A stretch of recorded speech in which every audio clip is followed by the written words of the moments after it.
we got some people coming in. See, we did a breeder series. I got two of these. We had Josh Kelly come in. We had it's just an interview myself. I did a breeder series a number of years ago, and I had this revelation that most of the people I knew that were breeders were going to get knocked right out of existence, because California was going to force you to have a nursery in order to produce seed.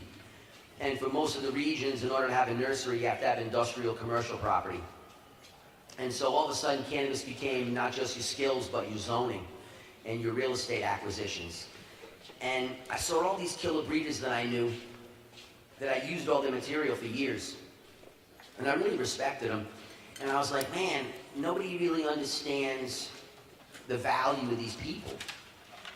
And so people look to me as like the source of all this genetic material, but I'm not inventing it. I'm deriving it from other people too. And so I wanted to highlight all the people that I worked with all these years. And I had an ability at the time financially to cover all of it. So I could afford to get the camera crews in and create the interview series. And then Shango sponsored it. And so what it did was it allowed us to be able to highlight people that I thought needed coverage in a way that they typically couldn't get covered. And I turned down a lot of people who wanted to be part of it because I didn't think they were really ethical. And they didn't represent what I wanted to see move forward. And because I was paying for it, I had that option. So when you pay the bills, you can kind of control what takes place.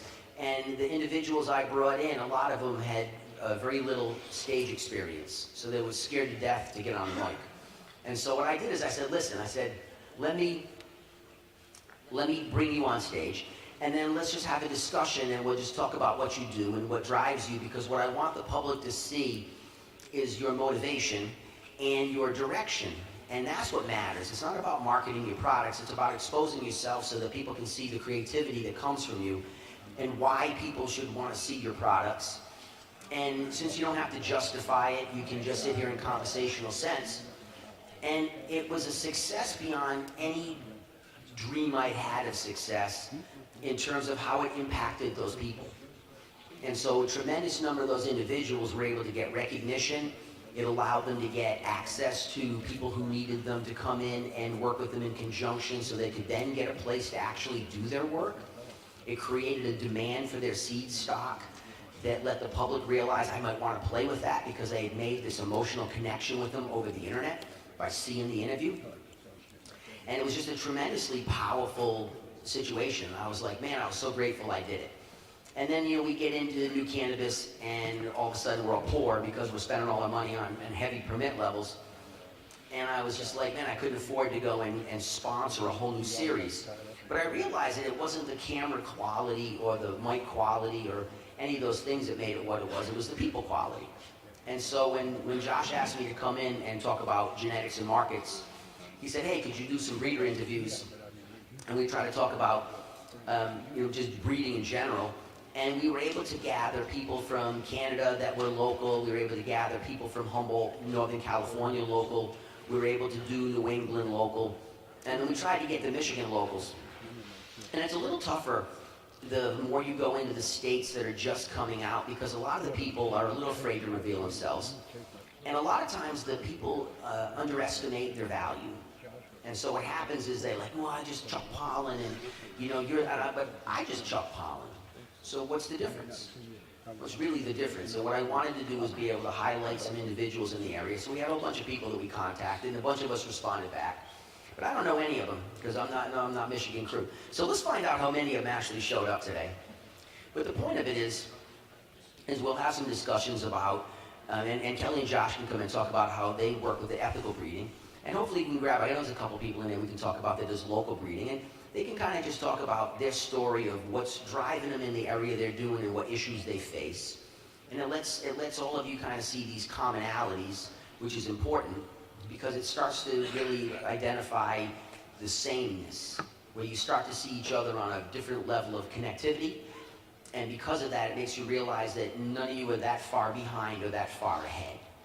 And I think that that's what's important, is to be able to see these pieces in play and be able to get an opportunity to understand position in time. there's a curve I keep drawing for people here that I stole it from the tech industry when I was trying to research cannabis about how is the cannabis world going to change. So I took a look at other industries and their explosive rate of increase, their peak, their precipitous decline once you have overproduction from too many people, the price collapse. There's this cleansing at the bottom where all those that can't stay liquid disappear. The prices bounce back up because the production is now balanced. And then you set a mean price that stays basically the same for time except for outliers that are a little below it or some that are higher. Like we talked about that high dollar bourbon model, where there's people that are selling multiple $1,000 bottles of booze.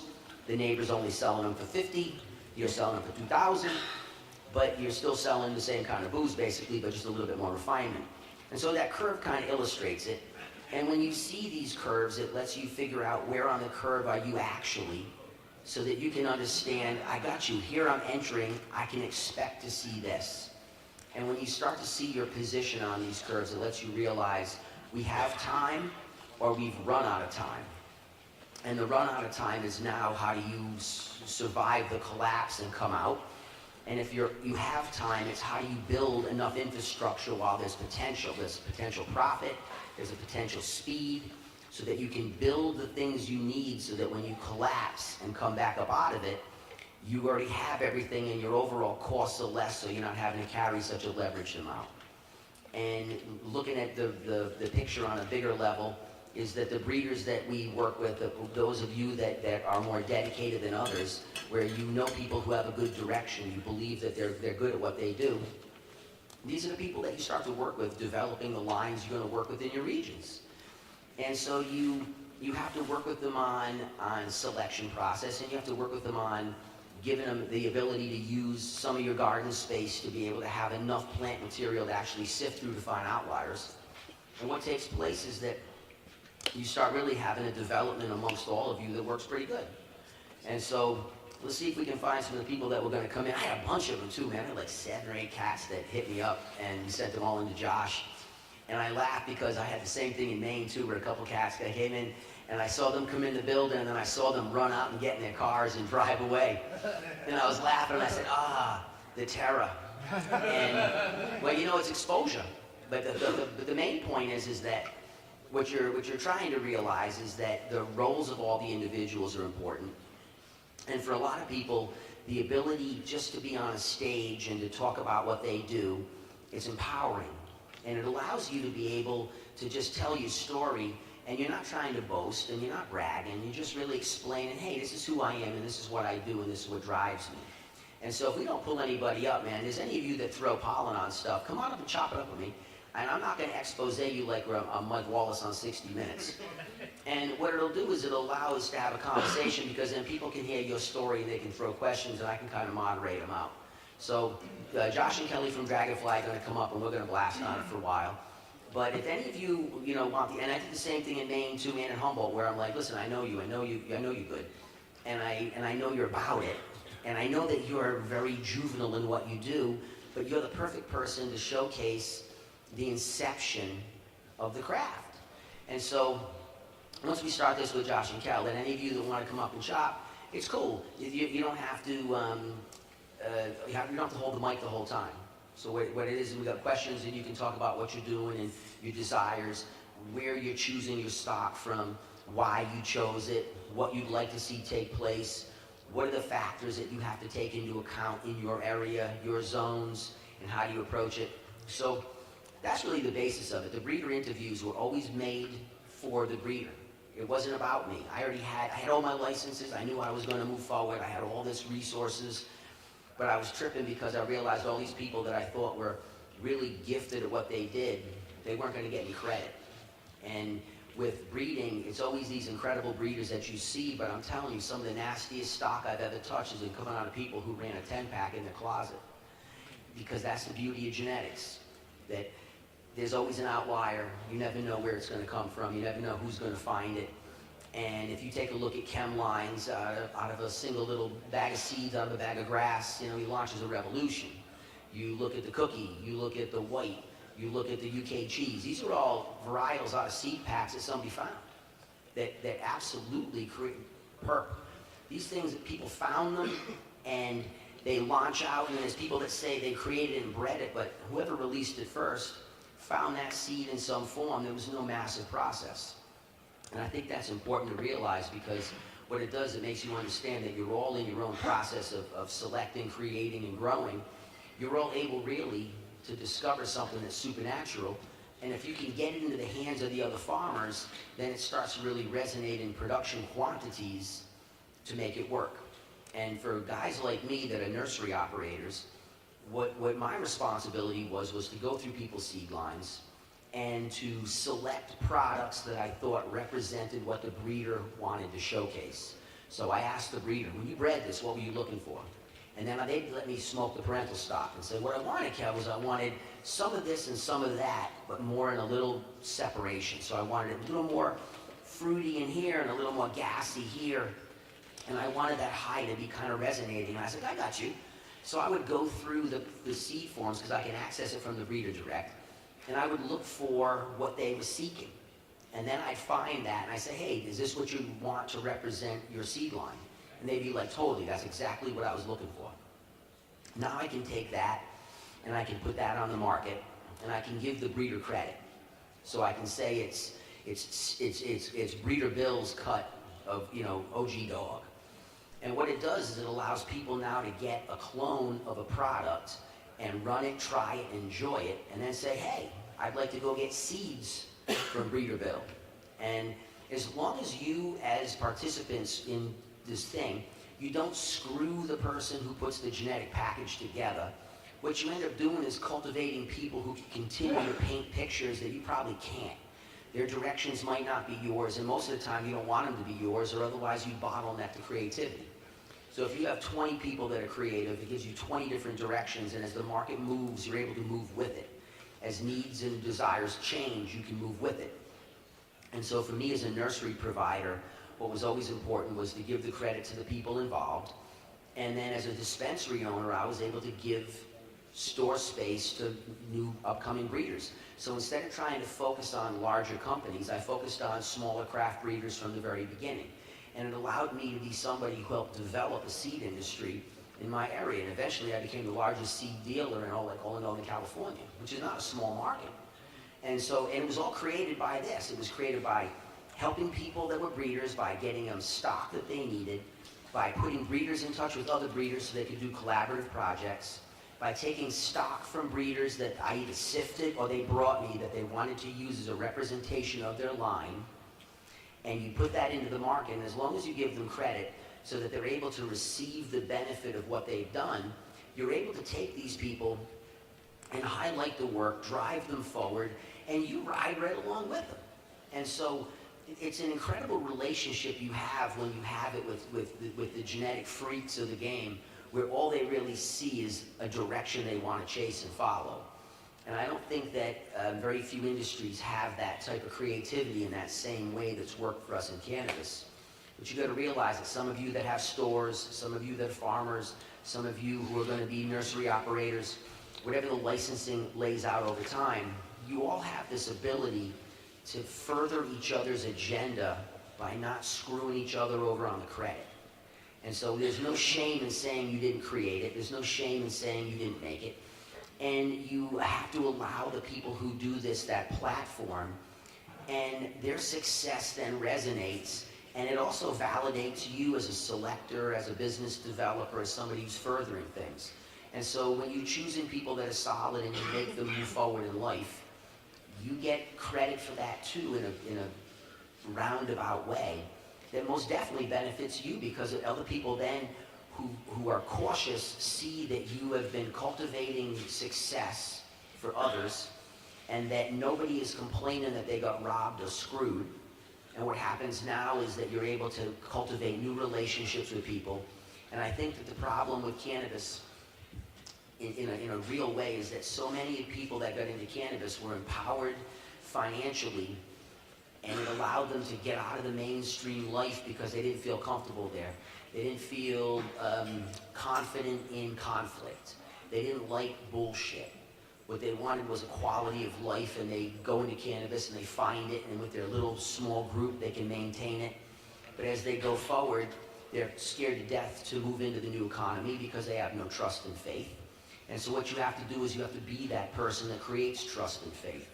You need to be somebody who has blown a hole in the game so that others can pour through the door, so that when the door shuts, there's more than just you in the room. And if you can remember that, then what you can do is you can absolutely build an industry that's incredible, because we really created a tremendous amount of stuff together. And as I look back at it, I'm like, wow, there were some instrumental things that we did in the course of an industry by really just trying to be ethical in a way that I don't need anybody to tell me to be. And almost all of you know how to behave pretty well. And if you can remember that, then what you're doing is you're creating an image that the customers see. You're creating an image that other industries see. And it gives you a level of respect that you don't really understand because you're still coming out of the woodwork into the norm. Once you come into the norm and you deal with some of these larger companies, you're going to find that your methodologies of building and creating and stabilizing and helping to generate an industry are powerful. And that's the respect that you get from the industrialists. They realize that mentally you are on the level. And now they treat you a little different, and they give you an opportunity to actually collaborate with them, because you ultimately aren't brutal enemies in the game. It's just business to them. It's craft and life to us. But on the business end of it, you can communicate and collaborate. And that ability is incredible because it always helps you understand perspective of how they view the business, how they view the future, and you can find that common ground where you view the future. And then you can take a look and say, hey, are we calibrated correctly? Are we actually moving in the right direction? And the more that you can cultivate and develop these smaller operators who are doing things that are niche, the greater chance you have to preserve your diversification. Because if you're developing people that have very unique things and you're allowing them to have faith and trust in you to where you're able to access the material, you're able to produce the material, you're financially successful. And you need that. You need the ability to see through this problem on a very collaborative way. And I meet brilliant people all the time, but nobody's so smart they're by themselves. So with that, let's get somebody on the stage and let's come up and chop up some seeds. And like I said, anybody who wants to come up and just blast on doing some breed work, come on and just chop it up, man. You don't have to be supersonic. It's important if you just want to get your word out. And there's no expose. I won't reveal where your house is, and I won't make you tell your real name. All right?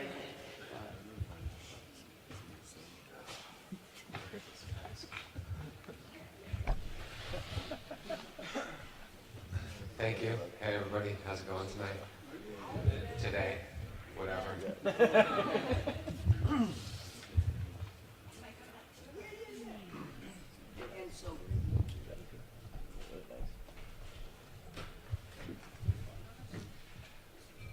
But breeding it, yeah. Growing plants and breeding and making seeds is something that we have done for the whole time. Did you have a question?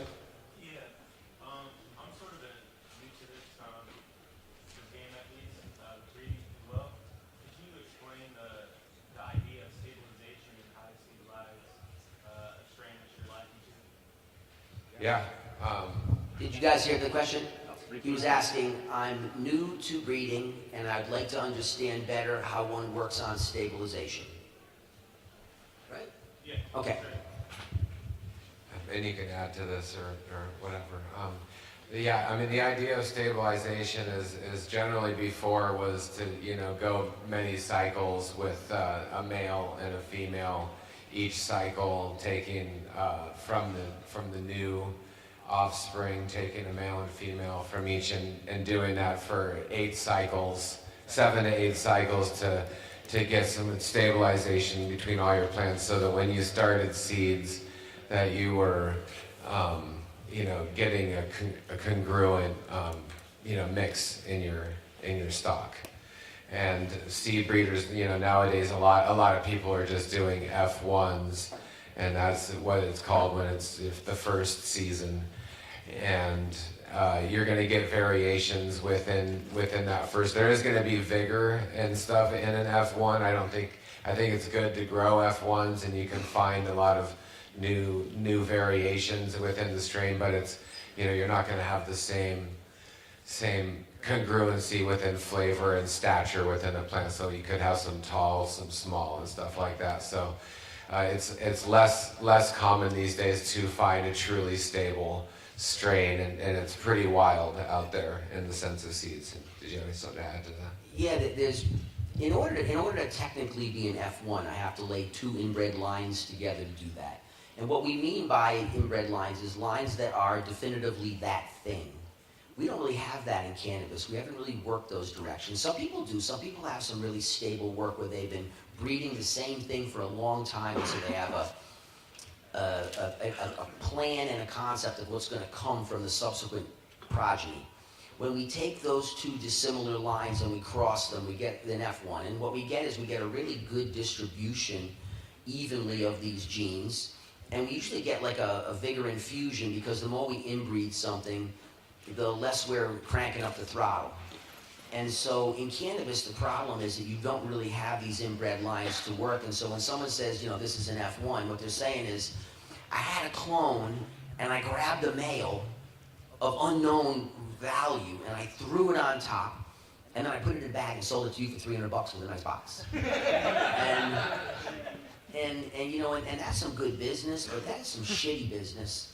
Because what you're doing is you're disappointing people all the time, and every now and then somebody finds an outlier that's awesome, but it's not the way you want to go about it. And so over time, these groups in front of you, you will form your own true inbred lines where you have stable lines that have a very specific trait that comes with it in a package, a set of qualities that you can quantify. And then you'll be able to take those inbred lines and roll them against other inbred lines within the region, so that you can start to combine flavors as trends change. It's in the F2 that you see the real freaks come out. And so if we had 2 inbred lines and we made our first cross, our first feline generation, we take the progeny of that feline generation and go against that. In that one is where you see a concentration of genetics, both good and bad. So you'll see the worst, and you'll see the best, and you'll see the middle. And when it comes to breeding, it's, are you looking to hunt phenotypes, which isn't bad, it means you're looking for outliers for clonal production, or are you looking to use the seed for production? If you're looking to use the seed for production, you don't look for outliers, you look for the mean. You look to see where the greatest aggregate of production is within it, because that's where the propensity the genes have been deposited, most consistent. And you start to work those populations in that direction if you find quality that you seek. If you're looking for production cultivars, then it's the opposite. You look for these outlier freaks. But breeding with outlier freaks doesn't necessarily mean the progeny is going to be consistent at all. Because if it was an outlier, it wouldn't be a freak or an outlier. It would be in the mean. And so you have to kind of make the decision on what are you seeking. Are you breeding these to look for clonal production so that you can have a very specific, say it's a chemotype. You have an unbelievably exotic plant that has this rare chemotype, that has a cannabinoid that is valuable to you. Well, then you have to run clonal, and you find it in a line, you pull it out, you run it. But if it's not, you look for evenness. And like with CBD lines, people go, I'm doing CBD, but half the CBD stock I look at is coming out 22% THC, no CBD. The other one's 22% CBD, no THC. So how do you do that? It's hard. It's tough with CBD lines. Now, the hemp lines are a little different, but with CBD cultivars that we've worked in med, there's an incredible amount of variability within them. And so in those, you have to really look for outliers to use as production until we have the ability to work those lines. Hemp was different because there was an economic value to go do this, because it was a way through regulatory scheme that said, if I can get below this number, I can sell hemp even though it's pot, but we're calling it hemp.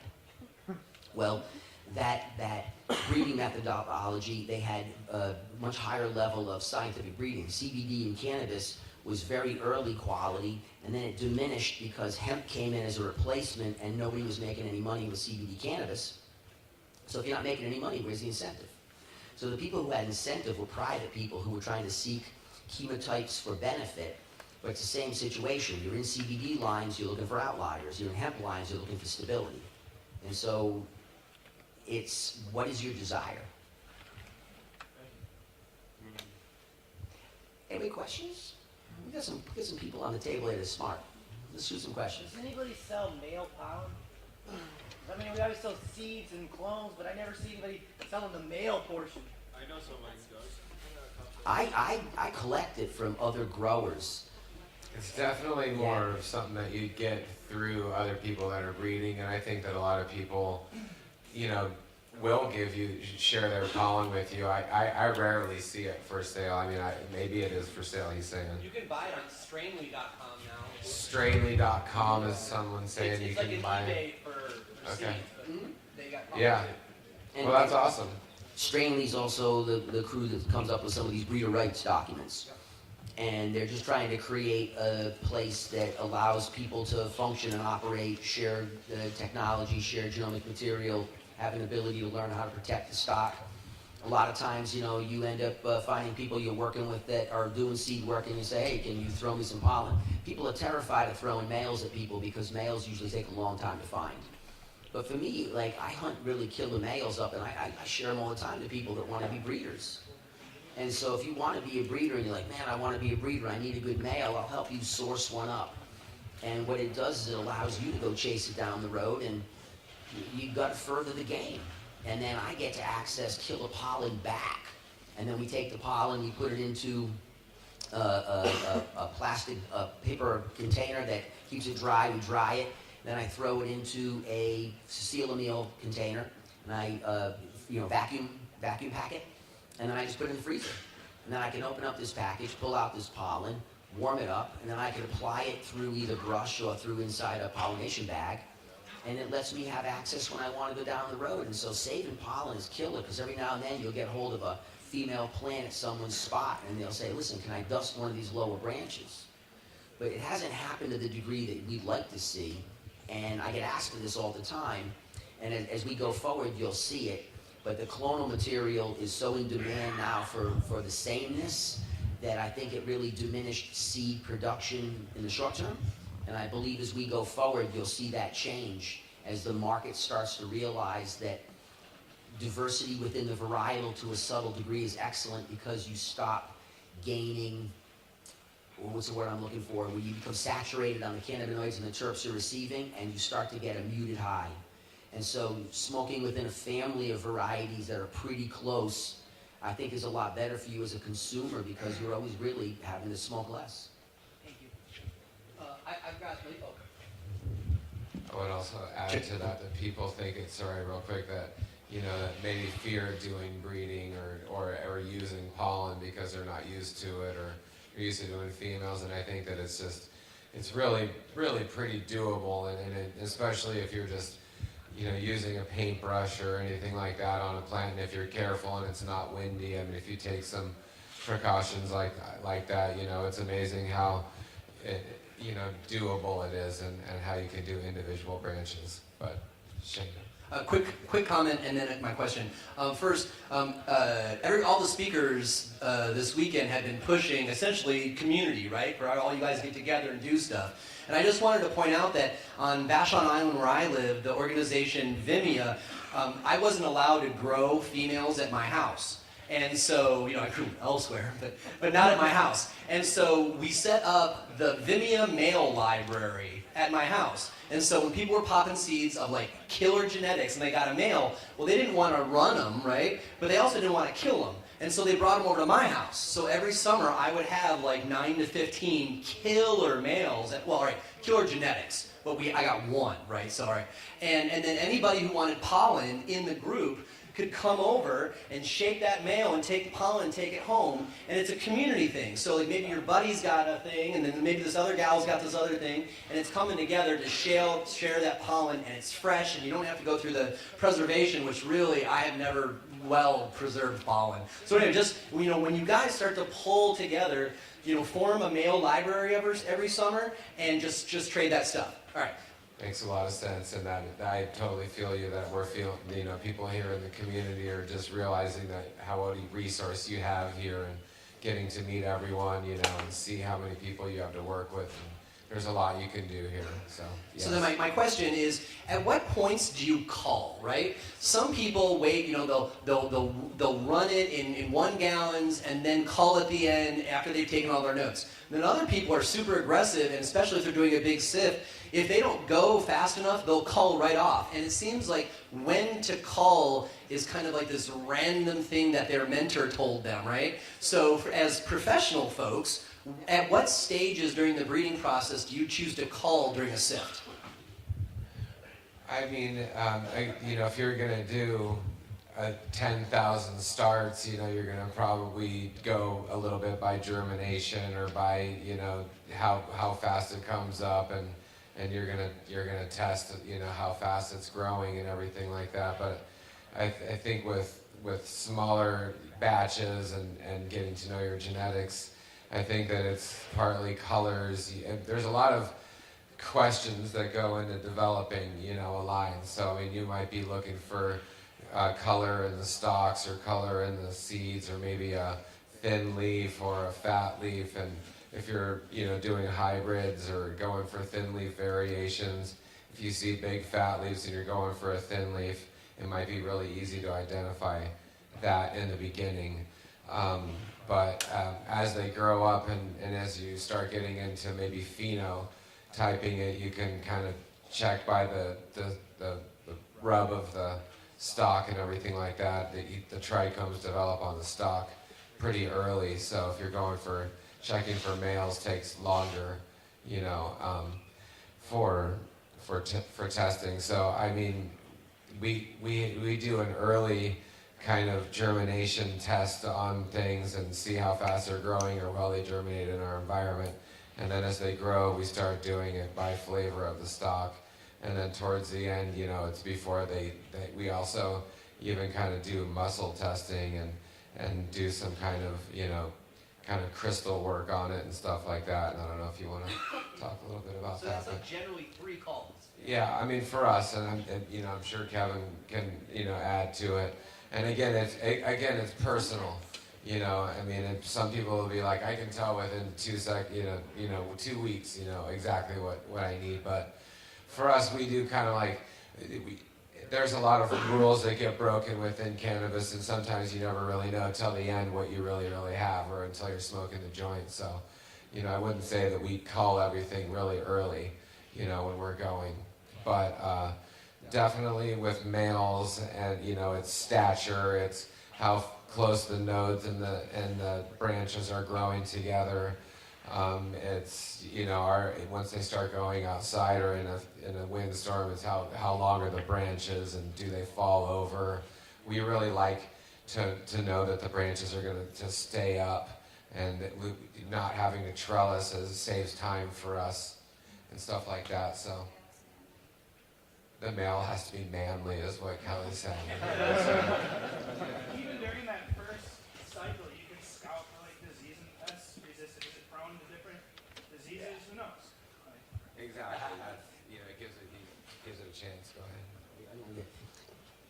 What you're going to find is most of the time you're going to screw up and throw away the stuff you should have kept. Right. Like, that's real. It's so real, there's no word for it, because it's like picking an adult from a child. Sometimes it's pretty clear who's going to be phenomenal, and most of the time it's not.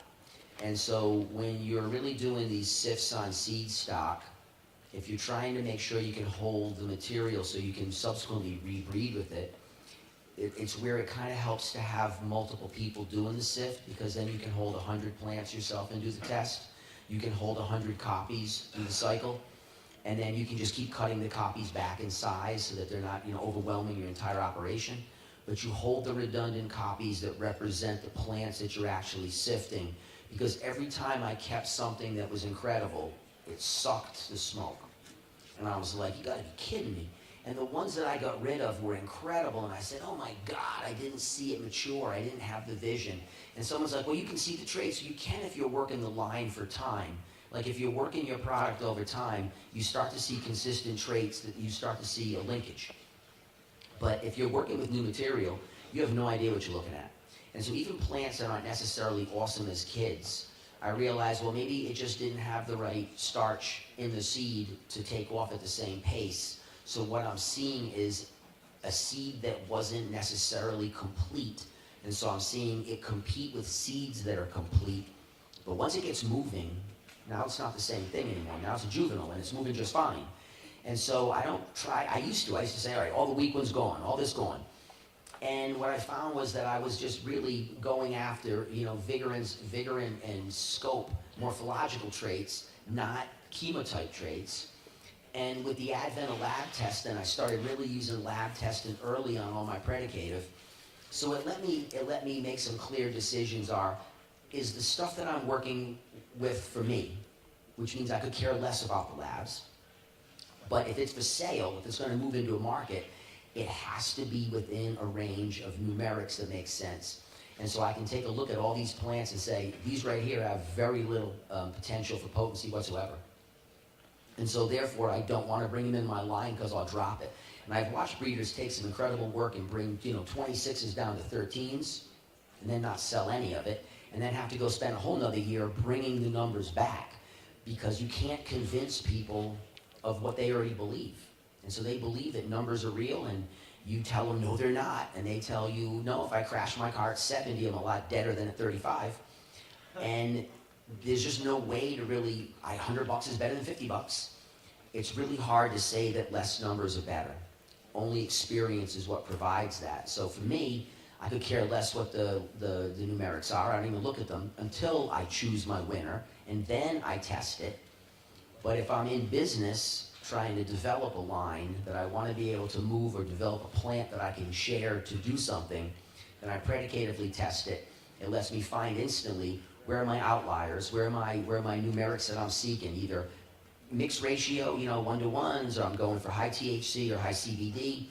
And then from there, I have to hold those copies back. I mark them. And then I grow them out to fruition, and I hold the copy, because that's the only way I've learned to do it. That the only way you really know what's going to happen is through growing out the plant to fruition and saying, whoa. And like you were talking about pest resistance, what I like to do is spray them down. I like to hose them down at the end of the season. I'll find out which ones are fungally resistant.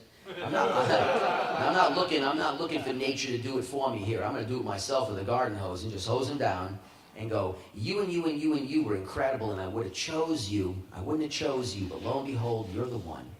Because you're the one that will actually make it to market.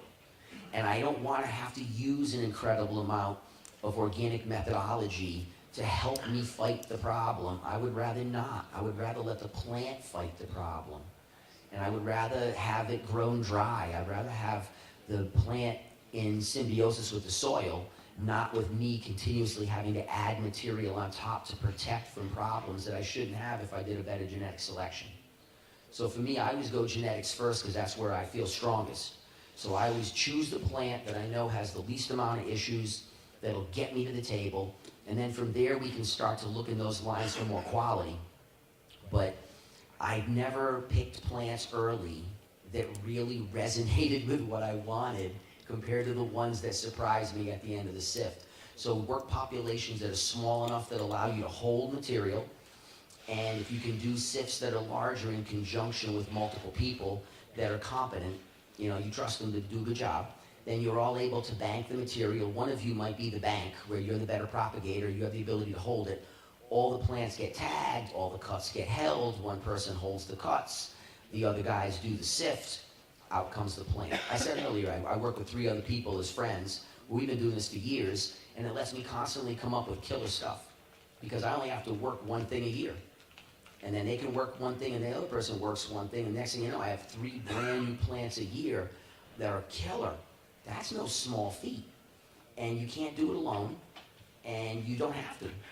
You just don't have to. You can do it.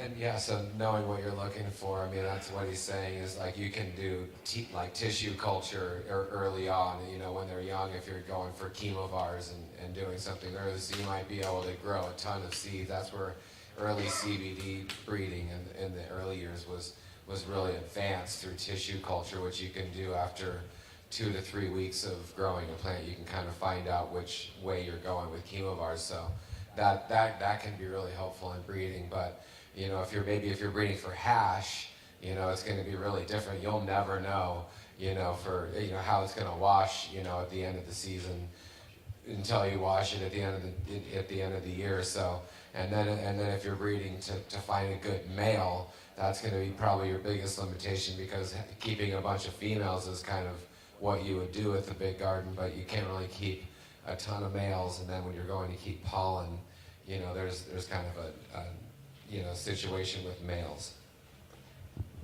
I just wanted to say, within the Pure certification, we're working together for you know, collection of varietals right now. So we're doing a whole lot of breeding projects within the collective, and that's pretty exciting. So this will be our first year working that, and there's a whole lot of farmers that are on board.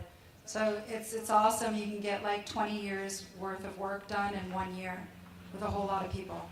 And that's pretty phenomenal. So another reason to join together, reading is important. I've got a question. You kind of hit on it earlier, Kevin. As a small backyard breeder with a small plant count, I've got a couple males, but you keep your males in a veg tent. You have to pluck the hulls off of them, keep them in clones so that they don't pollinate the rest of your stuff. It would be nice to save that pollen during the summer in case, you know, because there are always mistakes made in selection, to be able to save that pollen in case you ever have to go backwards because something didn't work out the way you had expected, or a mistake happened. What is the best way to save pollen from a male, just, you know, to bank it, and how long will it last? Yeah, you freeze it. If you dry it and then preserve it in paper and then put it into, like I use a vacuum container, and I throw a desiccant in there and make sure that there's no moisture inside that package. You can pull it out after a solid year or two and it works fine. I've had good luck with pollen, but I'm not someone that, I have people that hold it forever. But for me personally, a couple of years, but I'm somebody that holds the male. Like, I keep pollen in a container so that I can use it conveniently, so I don't have to trigger a male at the right moment. I can say, whoa, you gotta kill the female. Can I come over and pollinate it? I don't have to go, hey, let me go get my male and ready, and let's go follow the male and this. And then you're gonna miss the sweet spot, which is in that, 2.5 to 4 week period, that initial time when you're starting to throw off the amount of receptor sites you need to pollinate so that you have a long full cycle to get a complete pollination. I need to have the material ready to go. But I can't stand someone saying to me, yeah, I don't have the male, I just got the pollen. I'm like, and when the pollen's gone, we don't have the male. And I mean, there's a problem, because sometimes that male is pretty priceless. So I keep the copy of the male and then pollinate it, collect the pollen, put the pollen in containers, and put it in small enough batches so that you don't have to unfreeze the whole container, because going through that moist and cool, it screws it up, it starts to activate it. And what you, the power problems also, but to me, you gotta keep the copy. And with the males, if you got a couple males, what you wanna be able to do is figure out which one's imparting what traits. And you'll start to figure out, this male seems to do this, and this male seems to do that, based off of what you're doing. And so you can throw these males at any plant you know well, and you're gonna start to take a look at it and say, what does it do to the plant you know well? And you're gonna look for consistent traits. And then you'll know this plant decreases the quality of the cultivars I apply it to. This plant seems to increase the quality of the cultivars I apply it to in this way. And then what you now have is you have something that you can hold and use as a known breeder male, so that every time you want to do something, you at least have something that you can use to trap and capture some of these pieces. And you can't hold everything. It's impossible. You end up having a library 300 million plants long. And people say, well, you can put them in vitro. And I'm like, yeah, and every 30 to 45 days, you still got to cull the cell and you got to replenish it. So it isn't like you just stick it in there and you go away for the rest of your life. And then, well, you can put it in cryogenics. And I'm like, yeah, it's not that simple either. It's a problem. And so what you want to be able to do is figure out what are the males you need. So I look for something that's in the gassy line, a male that's going to throw something earthy, males that are working in fruit lines. And then I don't mess around too much in the floral males, because typically they're going to end up being more on, for me, the hazy lines, which are longer flowering, which make it more difficult. So I like haze lines and I like to sift out cultivars, but I usually don't pull males out of them unless you're asking me to, where you want to create some kind of hybrid of heavy equatorial, heavy Mexican, Colombian, that we can go into something that's more Paki, Afghani, Indian, and bring it down in compression, but lift up the ethereal effect. And the market doesn't really want that a lot. So I don't put the effort there as much, but we do it occasionally for people that ask. I also wanted to touch a little bit on just open pollination. And it's a really good idea, you know, if you've got a grandma that lives far away from you and anybody else who grows, you know, set up a male and a female next to each other and let them open pollinate. It's really beautiful, and I've gotten some, you know, a large amount of seeds if you're going for a large amount of seeds, and if you're going for, you know, just open air, and it's a good vibration of that. So we've gotten a lot of really great seed stock by giving it to a neighbor, a great female or a great male that we wanted to keep, and put him in the ground over at their house and set it up in a little garden bed and sort of set up everything that they need to do, and we've gotten some great seed stock out of that. So yet again, using your community, sharing. And maybe to build on another form of open pollination is if you got some exotic seeds from something, you know, 4 or 5 or 10 or 20, and you really wanted to build that stock up, you can just grow out all the seeds and just keep all the males and all the females. And if you did have someone that doesn't grow wheat around and you have like a barn or a way that you can propagate all of them, just let it open pollinate with all the males and all the females in one area. And you know, people always are trying to isolate males and isolate females because that makes all the sense in the world, but sometimes just building unique stock through open pollination of multiple males and multiple females is a really good way to build up those genetics, and then after that you can kind of go for specific breeding and stuff after that. What he's saying is, and Kel says, is crucial, because what you're doing is you're capturing a huge quantity of diversity within the line. And so for me, there's, and I do that more than I do other selected breeding, is I get a hold of stock I want to play with, and I just want to pollinate what I have in front of me, so that I can then have a peanut butter jar full of seeds to play with. Otherwise, I don't have any material, and so you have to increase the quantity of material, and the best thing you can do is increase the diversity of the material. Because what it does, it gives you the most options for survivability over time, so that you're giving every crop a chance to have something that lives through the year. And if I can capture the best plants each season that lived and survived and did well, then that means that that year expressed the best year we've had in years. Well, that's awesome. The next year was drought, and the next year was some kind of pestilence, and the next year was some form of viral problem. Now we had a fungal problem. Which plants resisted? Which plants did actually survived and did well enough for you to reproduce? Because that's really what seed reproduction is. It's to hold material that has enough information in it to survive through time. So if you're doing seed reproduction for holding material, it's different than if you're doing directed breeding to create a line for production. What you want is as much diversity as possible. You want males that don't look that hot, because you don't know what they're going to throw. But what they have is survivability somewhere, and you pull this up. And just like the females, they don't all have to be the most incredible female, because you really don't know what that female offers as a progenitor. Until you've bred her, you do not know what comes out of it. And if you look at any kind of animal breeding, it's the same thing. And we're animals. So if you look at us as breeding humans, it's kind of hard if I look at the mom to necessarily say the daughter's going to look just like that. Not always. And you see people that are regular that produce super athletes, and you see people that are average that produce super geniuses. So if you got rid of them out of the population, you would have killed that super athlete and that super genius right out of the population. And that's what you need, is you need to be able to understand that so much of the stuff we're looking for we can't see. And even with scientific breeding practices, we don't have everything marked in cannabis, because cannabis has so many traits. And so there's so many inheritable traits that it's not so simple. So when someone says, I use Mendelian methodology in my breeding, I'm like, well, nice. Gregor was breeding for purple and green and tall and short. So that's not that many traits to really sift. And it doesn't work like that with cannabis. And so you had a question a long time ago about stabilizing the line, and we got into it with F1s and we got into it with F2. But when stabilization, it means, what are you stabilizing it for? What is your intention? Are you trying to get a specific chenotype, meaning that it gives you a quality of high? Are you looking for terp profile that is consistent? Are you trying to find survivability for your region where you're in a moist region that has a quick season? Are you looking for size? Are you looking for wind resistance? Are you looking for a plant that opens up larger so you can use less plants so that you're only allowed 6 plants? Well, my 6 plants give me a lot more than your 6 plants. And it's because we're breeding them to open up in size and give us that. So what is your desire?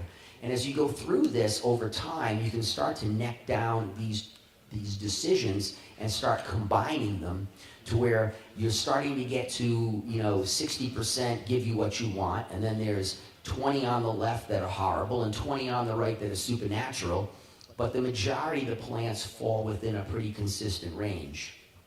And how long that takes is your ability to ascertain the traits that are coming from the males and females you're using.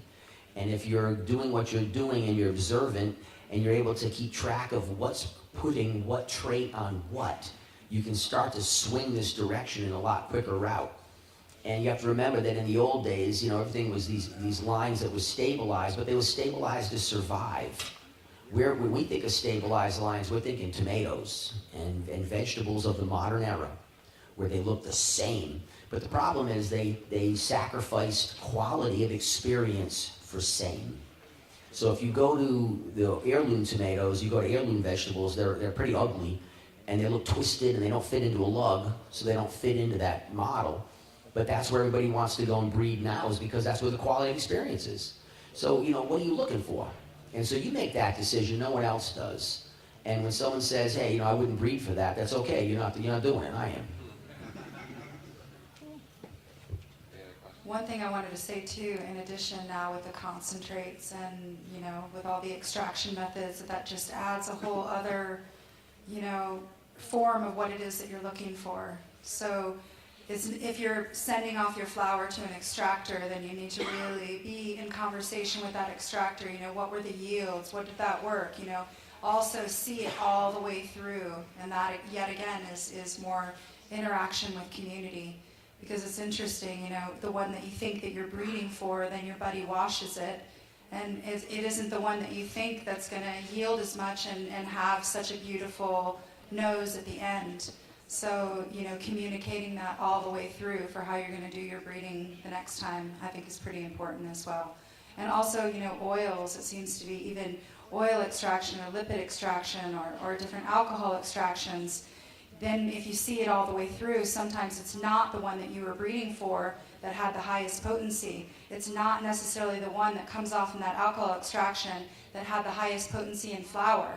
That when it starts to translate to the extraction or translate to whatever it is that you're making in your final product, it just, that's the numbers that you want in the end. So it's not only what you're looking for in breeding, but what the final product is looking for. Wizard has a question. I'm just going to throw in that real fast. You know what's trippy about, we won't forget you. The friend of mine, Sean, does seed work and he turns it into concentrate. And what I noticed when I smoked his product was it was extremely balanced. And I was like, wow, it reminds me of old school products that were more balanced, because what it was a reflection of 100 different varietals, similar line, but you got this incredible matrix of cannabinoids that gave you this really killer effect. And it made me realize that's why I liked grass when I was younger, is because you were smoking such an assortment of cannabinoids and terps at the same time that it really did balance out. And so the extraction industry is most definitely conducive to working with seed form if you're doing a wash. If you're having to try to get a company to wash it for you or extract it, then they have to go off of efficiency of extraction, and now it changes that desirability. But man, my friend's hash was phenomenal, and I said to him, I haven't seen him since Vancouver, and we were chatting here, and I was like, dude, your product was hella balanced. And he was talking about that fact that because he does his whole crop and puts it all into a common, it gives him that quality.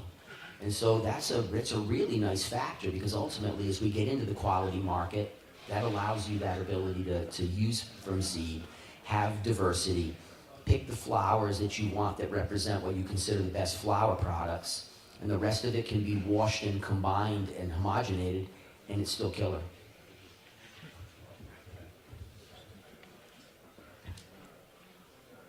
All right, I think that's a perfect segue talking about pollen. You know, in this area, we're dealing with an agricultural area with a lot of hemp that's going to be coming in here. Not something you guys might have to deal with as much. No, but, we do. Okay, We you do? Okay. So I'm really worried, and as we move towards doing this living soil, how can we prevent that pollen from getting into our stock, ruining our crops, because we want to be regenerative and be outdoors, you know? Yeah.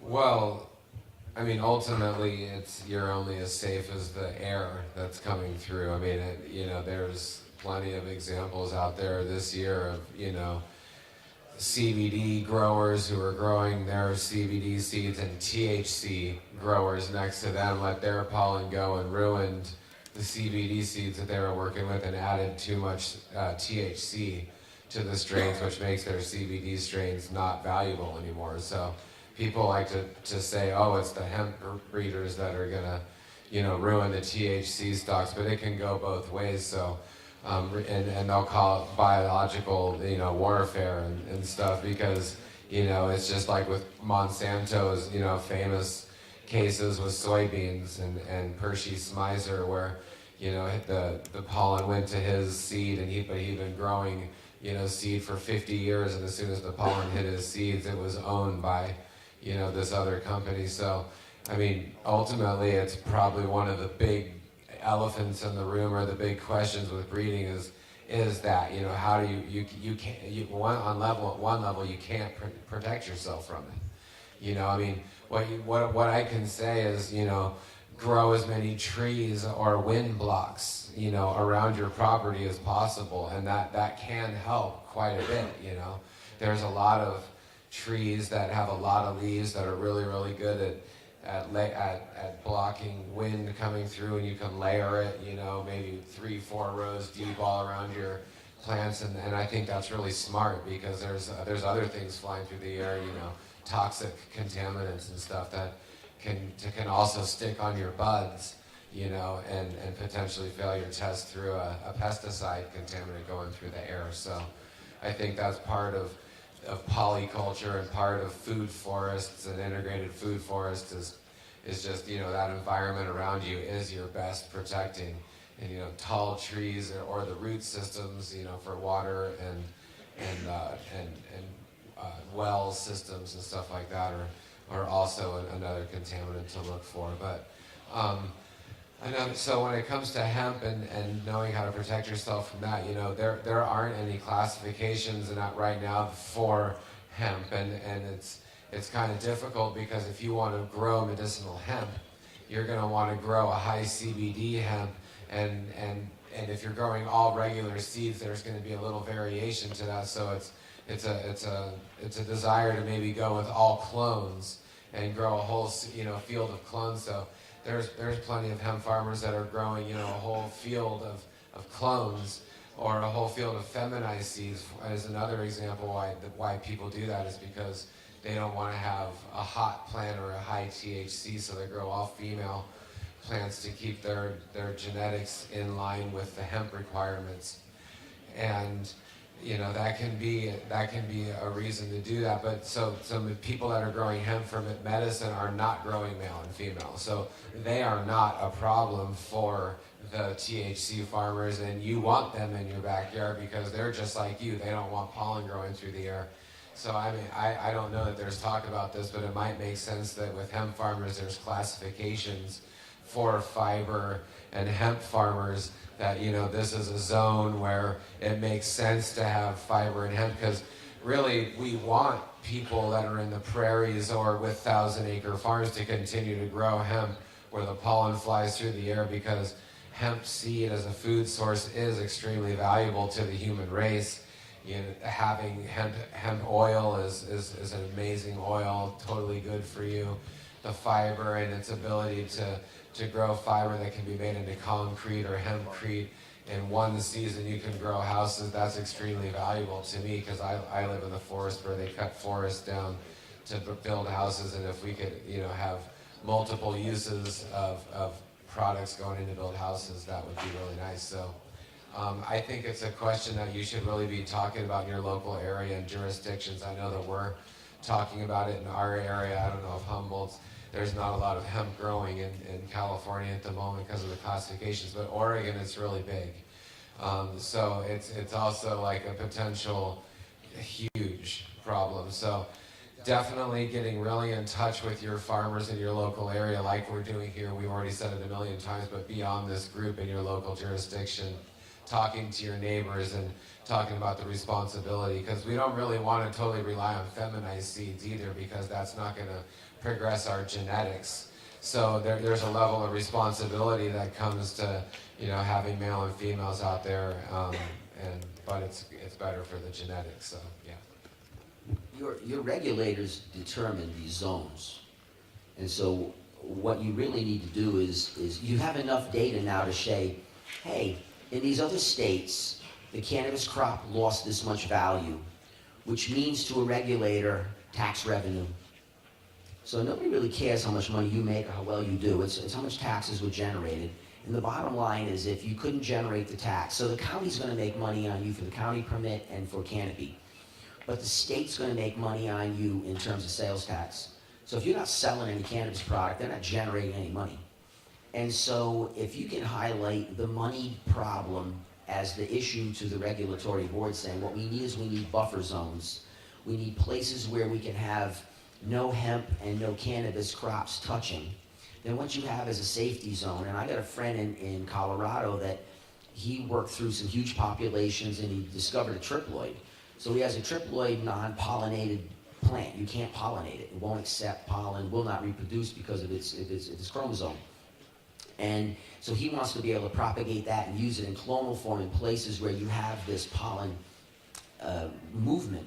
But we don't have that in cannabis right now, where we suddenly have one outlier plant we can use to solve the riddle. What we need is the ability to do what we're doing and not have the pollen. And I think that because you have multiple states going through this, there's precedent. See, the problem is each state, whoever goes first in life usually gets screwed the hardest, because that's where everybody learns. So whoever was first on anything took the biggest beating. But then it gives precedent. And then that precedent can be used to highlight the problem to the subsequent states. And you don't rely on the regulators to go dig up the precedent. The judges don't dig up the precedent. The jury doesn't dig up the precedent. Your lawyer digs up the precedent and says, hey, this happened before, here we are now, my case. And that way you can pose a case to your regulatory board saying, the product that we're producing is in jeopardy for pollination. Can we determine an area around a cannabis zone? Are there cannabis places that we can dedicate appellation zones where we do not have inclusion from these other products? And it's not meant to screw anybody over, but it's you have to agriculturally protect yourselves from this issue, because if you seed it, your extraction value is gone too. So it isn't like you can take seeded, now you're, what are you growing? And I think that the argument has to be in terms of tax revenues, so that the regulatory groups can say, oh, I got you. Let's create zones where we don't have these things touch. Yeah. So growing for extraction, like specific to like, have you found any inputs or companion plants or anything like that that you use that improve terpene production?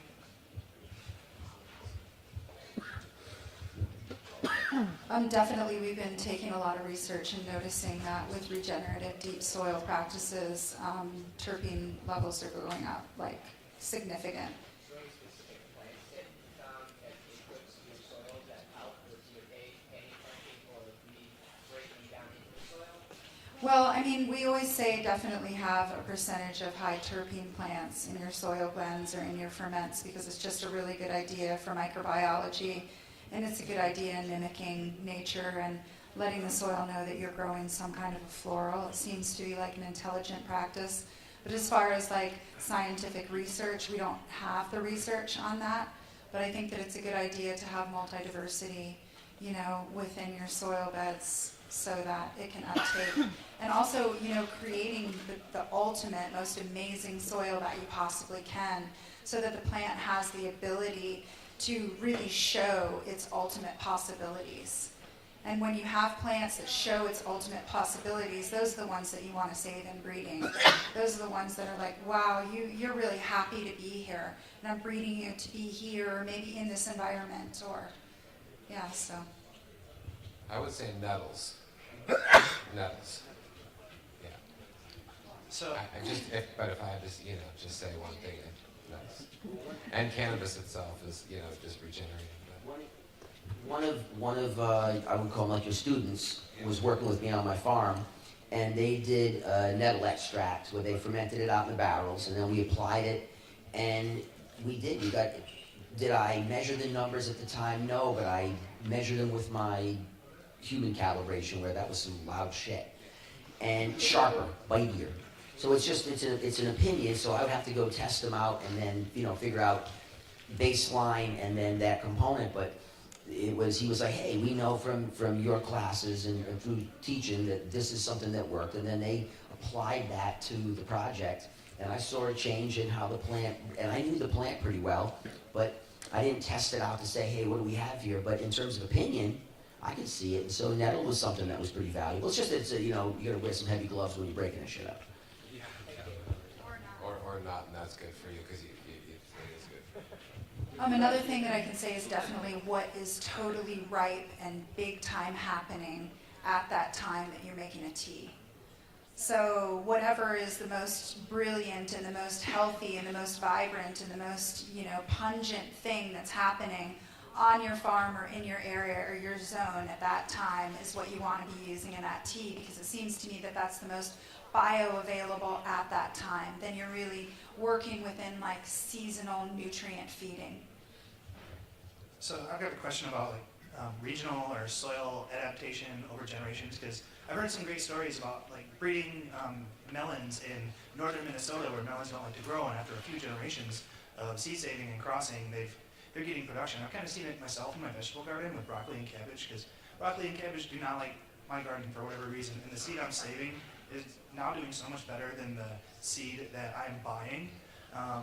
And so when I talk about cannabis, I'm thinking about getting a bunch of landrace strains and just letting them do their thing in my garden. And have you had any experience with maybe bringing in longer flowering plants into your climate, and through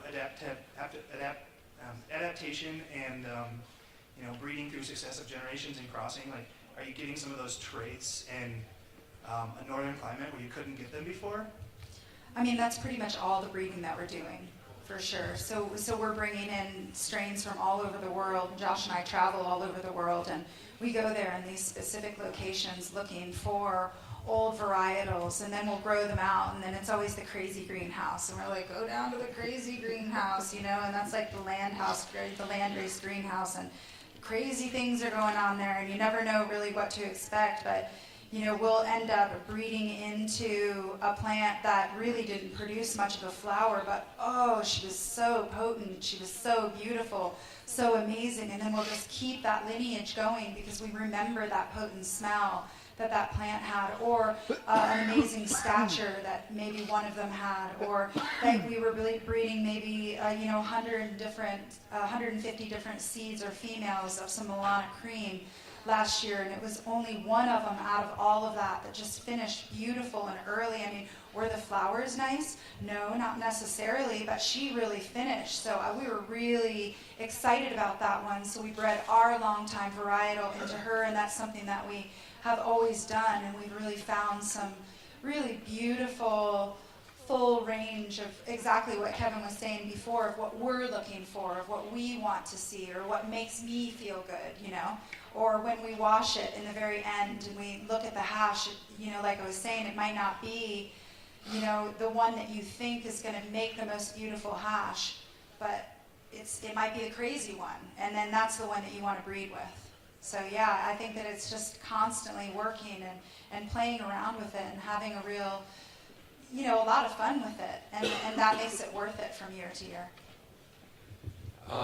Depending on your business model, you may or may not have room and time and energy for finding that out, and so it is really valuable when there's someone in your group that has the ability yeah, to have a crazy greenhouse or to be able to be a seed breeder or whatnot. So that's an asset to a community.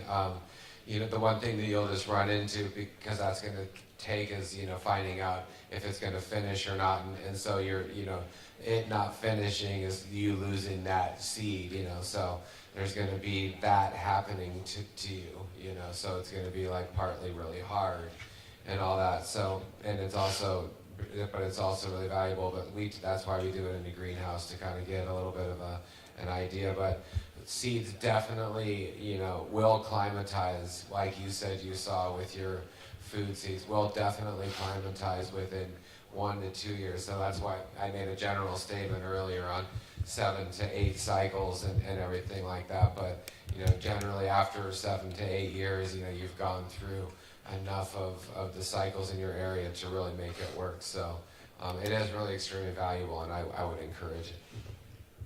Any other questions? Yeah, no, the thing is, some of these things that you're pulling from other places just don't belong where you're growing.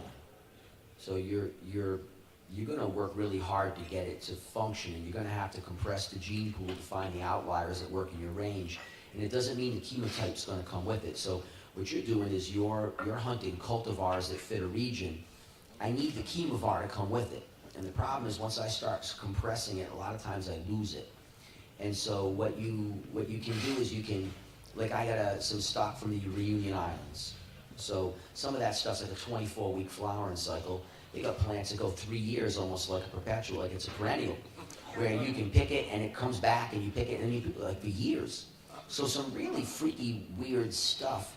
But I want to get back into that, take the top of my head off high, that, you know, scares you, makes you look out the window and get a pen out and record license plates like we follow. And I want that. And I know.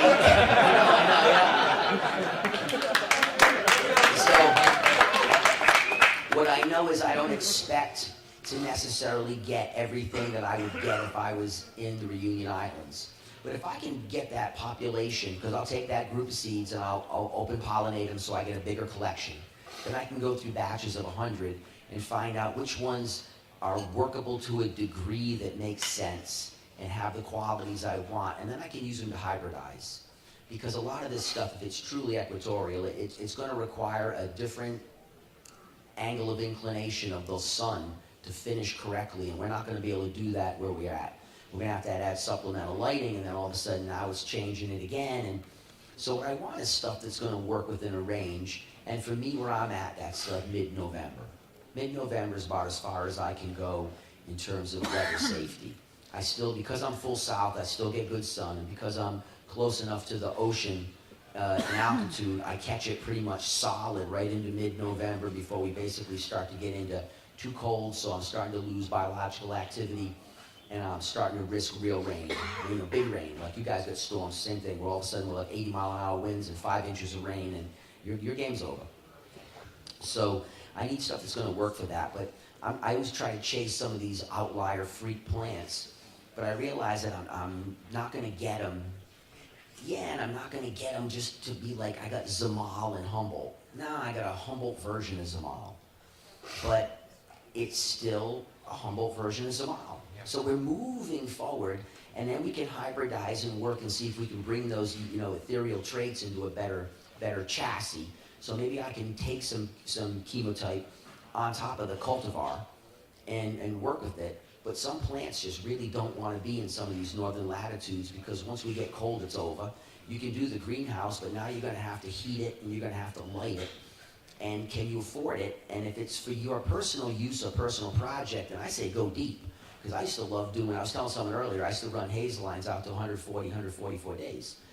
And people be like, why? And I said, I just wanted to see what it was like. I was looking for something, and I also wanted to find out what's it like to run flowering cycles that are 144 days long. And because it's a skill, and it's a development of your skill. And it allows you to refine what you do and start to see the potential. I want to see stuff that triggers as soon as it comes out of the dirt because it had to live close to the, you know, high latitude. I want to see stuff that doesn't finish because it's on the zero. If I understand the big picture, I'll be able to better understand the small. So a lot of times I don't mind chasing things that don't have a real result, because what I'm chasing is skills. And there's nobody that's going to teach you any of this stuff. You have to kind of do it on your own, because you're using your location. So unless they're living in your house, at your farm, they really can't teach you what to do there. So you have to kind of figure out, I want to run these things so I can understand, and then what am I seeking? And then you'll be able to figure out, all right, I want explosive growth from these equatorials combined on this type of plant that can finish, that can resist these issues. And it's the hybridization part that really comes into play with some of these exotics. And I had to give up some of my hopes and dreams of running Cambodians and stuff, because, well, they want to go into December. And I can't do that. And when California had drought, December was actually a growable month. And everyone said, man, California and Humboldt grows till December. Then the rain came back and everyone found out that there's no growing in December here. So you have to be kind of honest about your potential and what you're doing. And then it lets you realize, all right, I'm just chasing shit because I want to see, or I'm actually chasing something that I can combine to make a value. And yeah, Lady Sativa and Humboldt has Shashamani Cherry Kush, which is a really amazing cross. So that, if you can marry that, that cross with some kind of an African into a local strain and it works out, that's where I think the real magic is right there. Yeah. Was there any other questions? Yeah.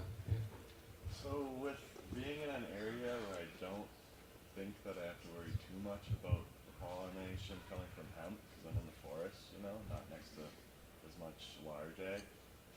With open pollination and now being able to grow 12 male plants in Michigan with recreational, would I be able to count on my 20, 30 acres between my neighbor to protect me to a certain point?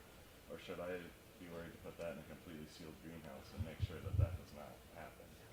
Or Yeah, I should mean, that you're be a better. risk, If you're better off in a greenhouse, and that's going to be your safest bet, because there's plenty of examples of pollen going 20 to 40 miles, but that's also in a really probably a hot time of year where the air is really rising and moving up and over forest. But I mean, if your whole property essentially is going to be, pollinated if you don't use some kind of a greenhouse.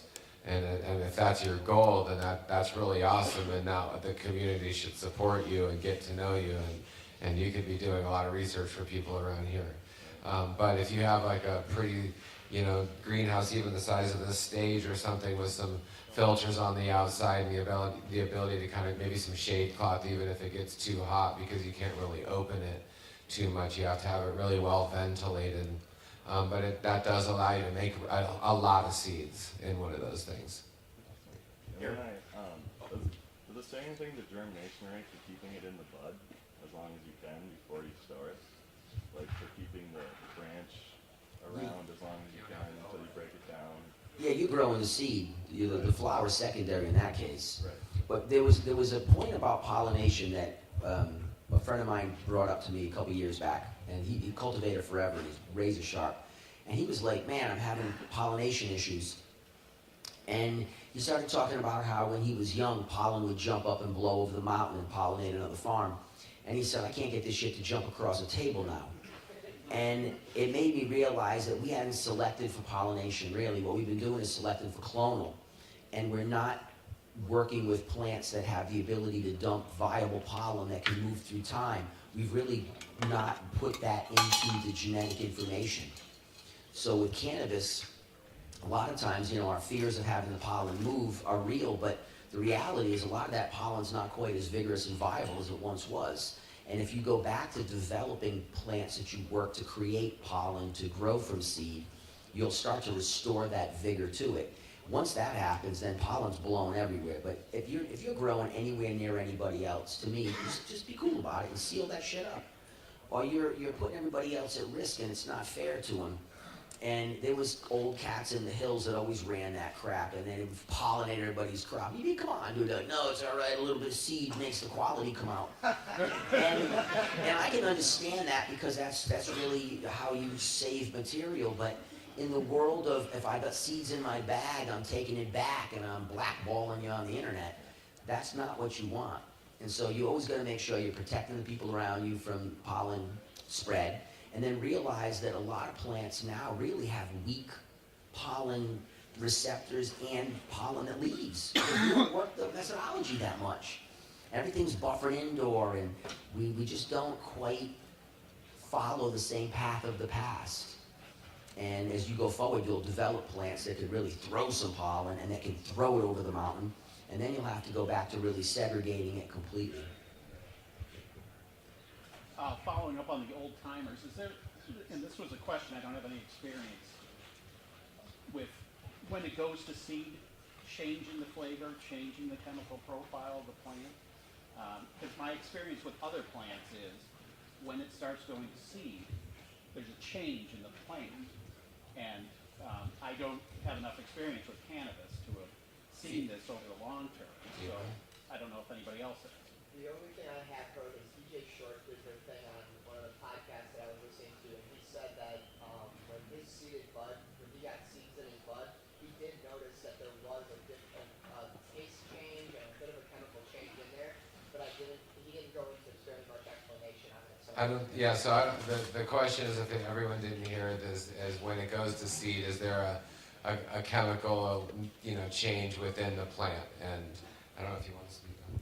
Well, I think that there must be, because I definitely talk to the elders, and a lot of people have asked me, who are now well into their 70s, hey, you got any of that seedy bud? Because I really like the way that stuff smokes, and it brings them back to some place. And I definitely think that terpene profiles and cannabinoid profiles have that capability to bring you back to something. And I don't think that we've done the research on that necessarily, but I think that that's something that is viable, because I've heard from a lot of people. And I even have a friend that grew for 3 of her grandparents, and they all wanted seedy bud. So yeah, that's what her garden was a bunch of seedy bud, and they were really happy about that. In general, agriculture is just assume that the seeds are nutrient storehouses, and so you're just pulling all those nutrients out of the plant and putting them in the seeds. So that, things are going to change. Well, you're not having to form the protective profiles needed to keep the leaves from desiccating, because you're not creating as much biomass, you're creating seed mass. So what you're creating is a different material that doesn't require the same type of protective mechanisms. So you would always see changes, and I try not to smoke seedy pot, because if I get one stuck in the herb and it tastes like it takes me back to the 70s.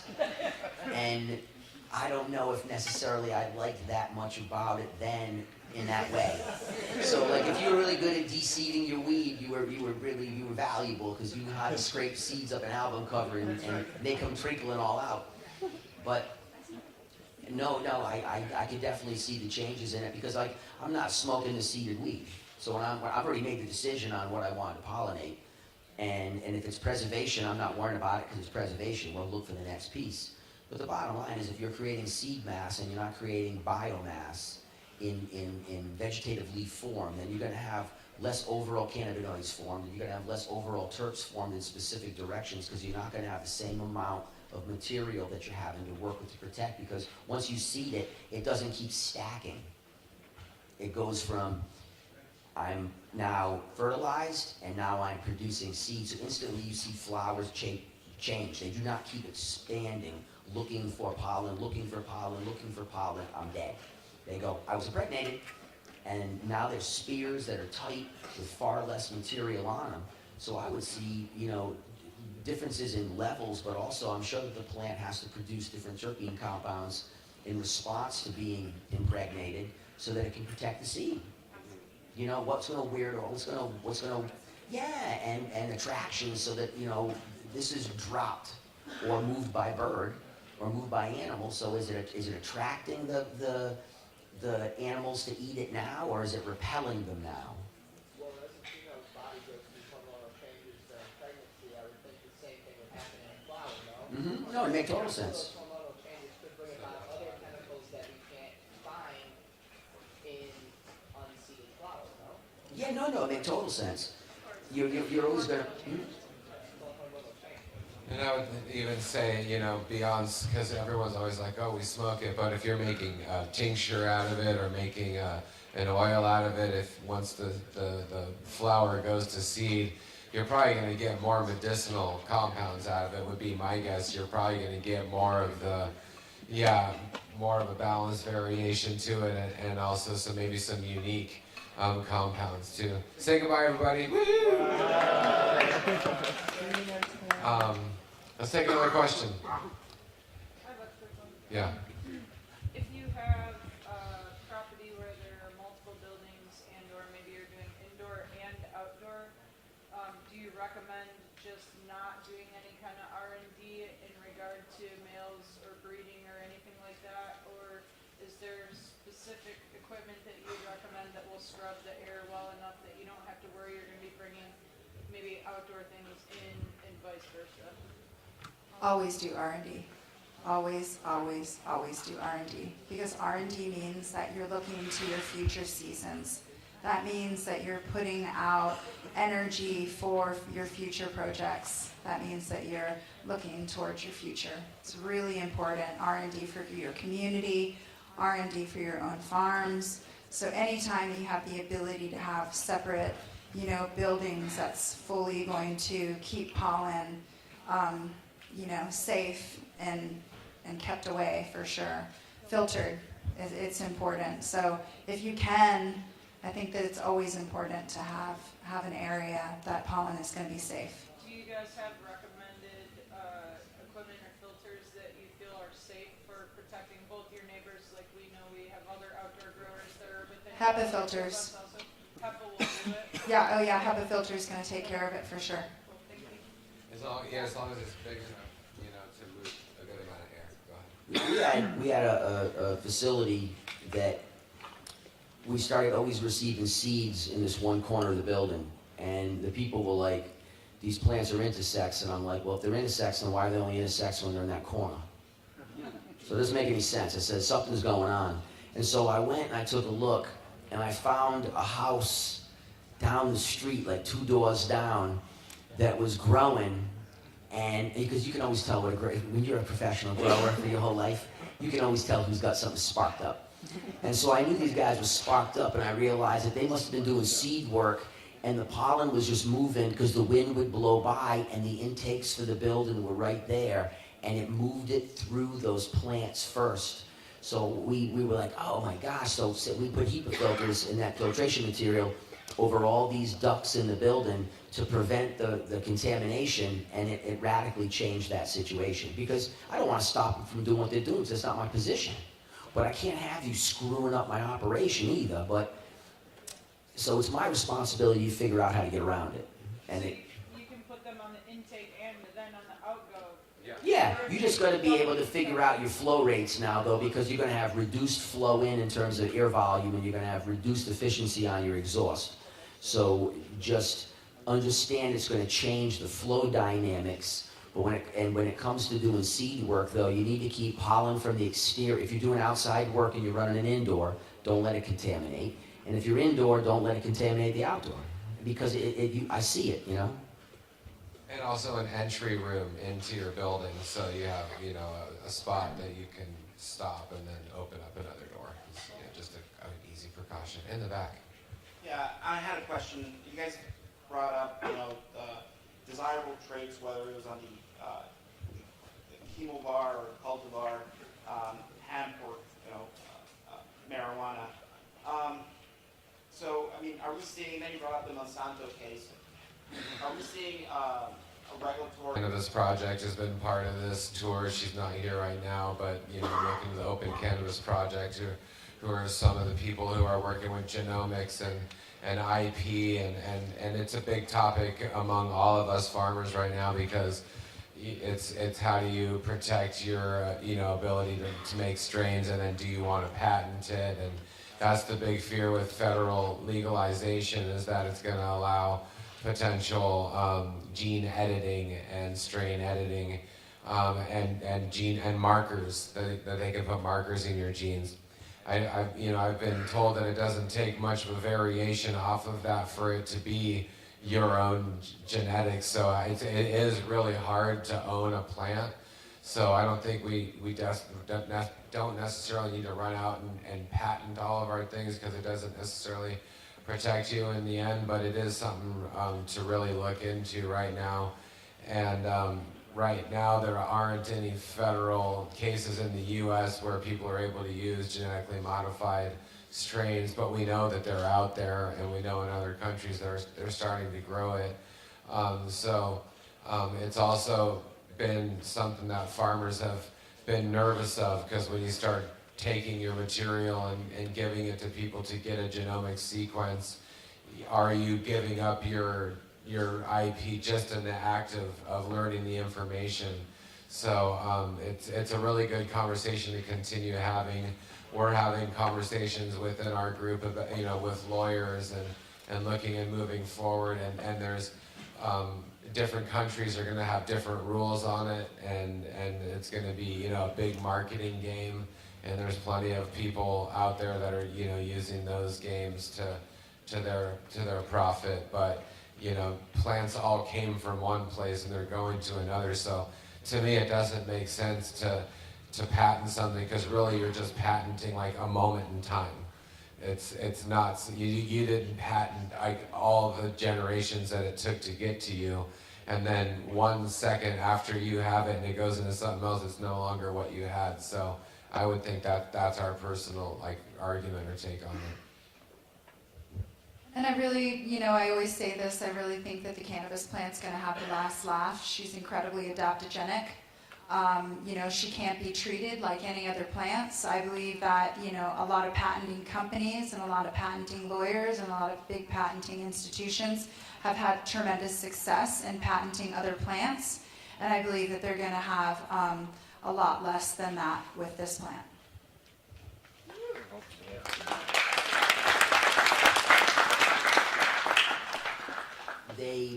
They have utility patents, which are broad. They cover some characteristics. And I think there's I think Bacchus Group might have like 14 utility patents out. So these you have to be aware of, because you're going to start to find out that some of the stuff that you want to work has already been locked up. And I talked to the legal group the other day that just patented Bubba Kush. Now, I'm going to go talk to these guys in depth, like in conversation, because I'm kind of curious as how the hell did you patent Bubba Kush?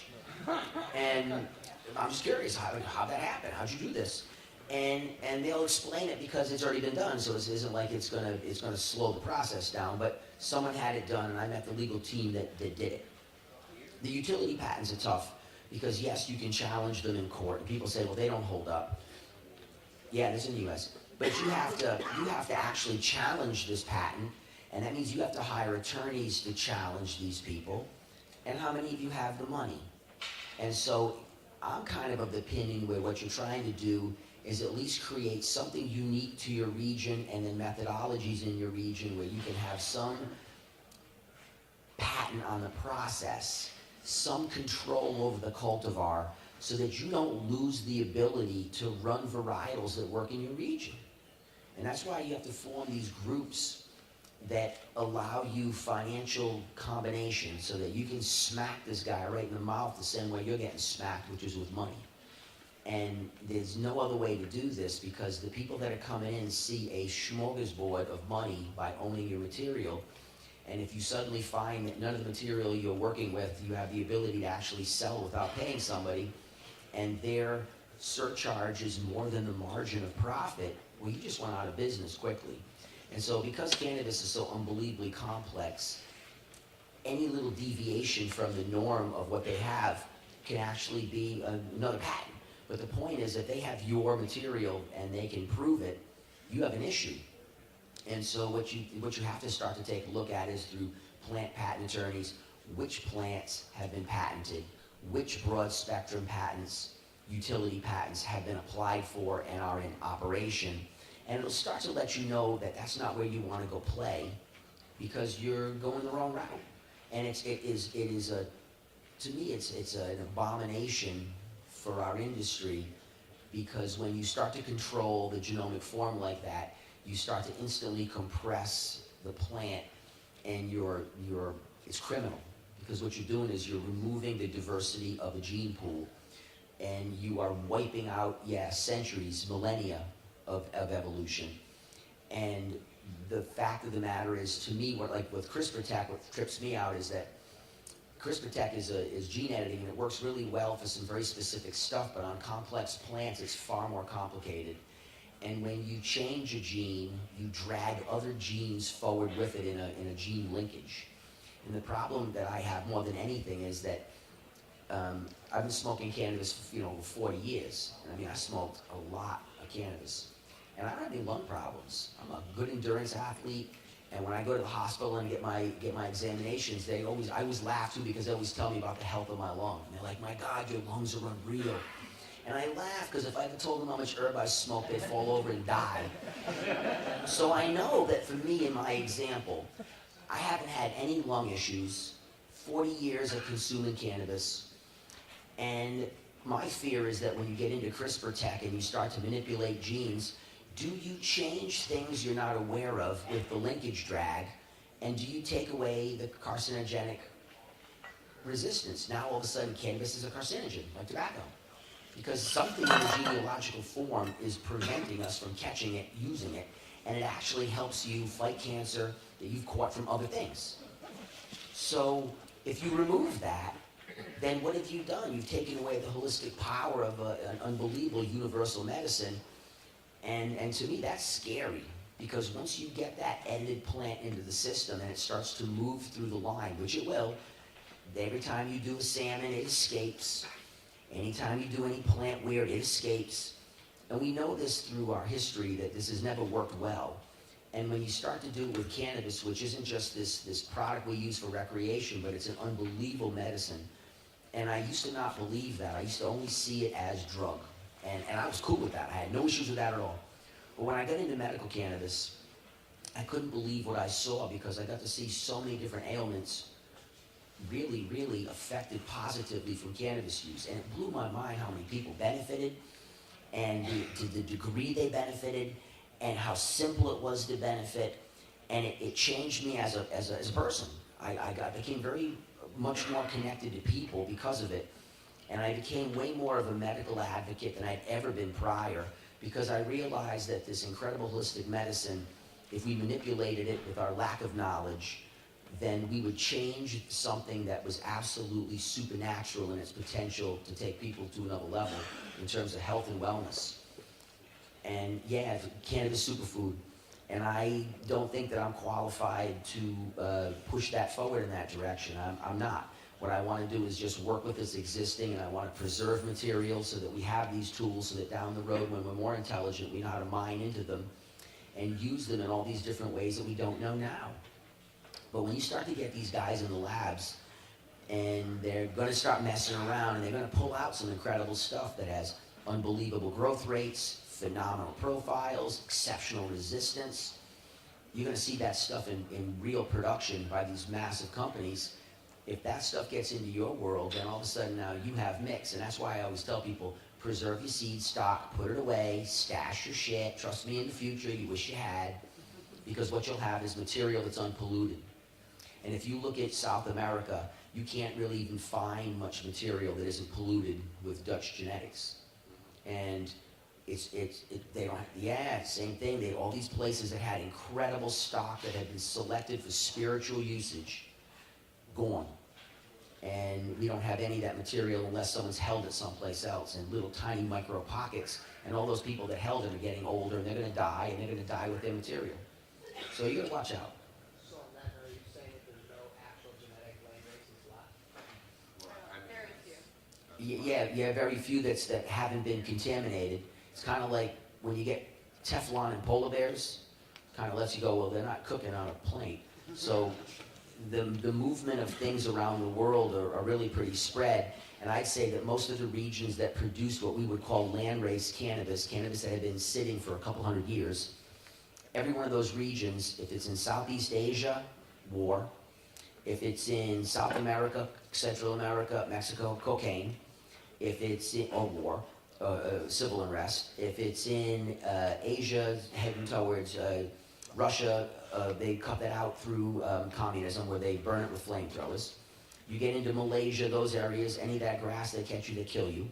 So you're not seeing huge concentrations through religion. And that might be a spot to find good land races in some zones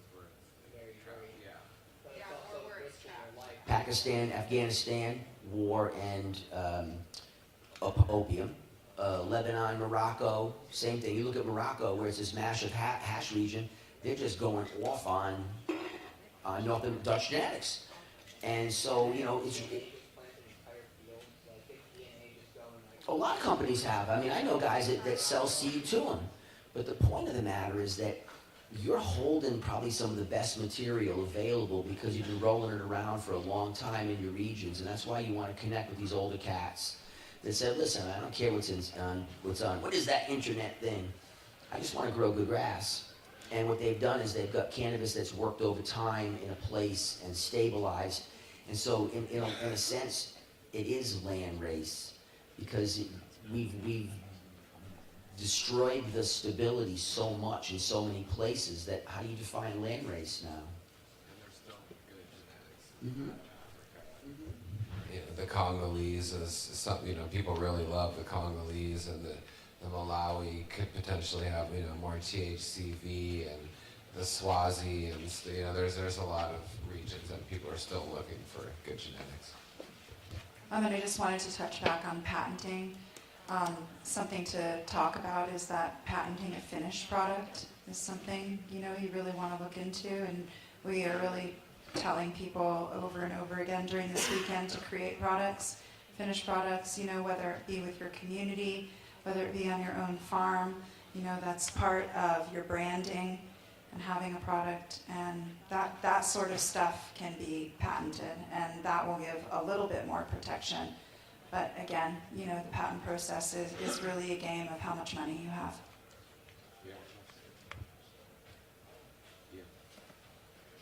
Yeah, I've kind of talked to all three of you all before on my specific medical situation, but when I got sick from the tick bite and all the different parasites, there was no real information. When you talk to people about medical cannabis, it's always like, oh, I've got these CBD lines. And CBD is wonderful. It's helped me tremendously.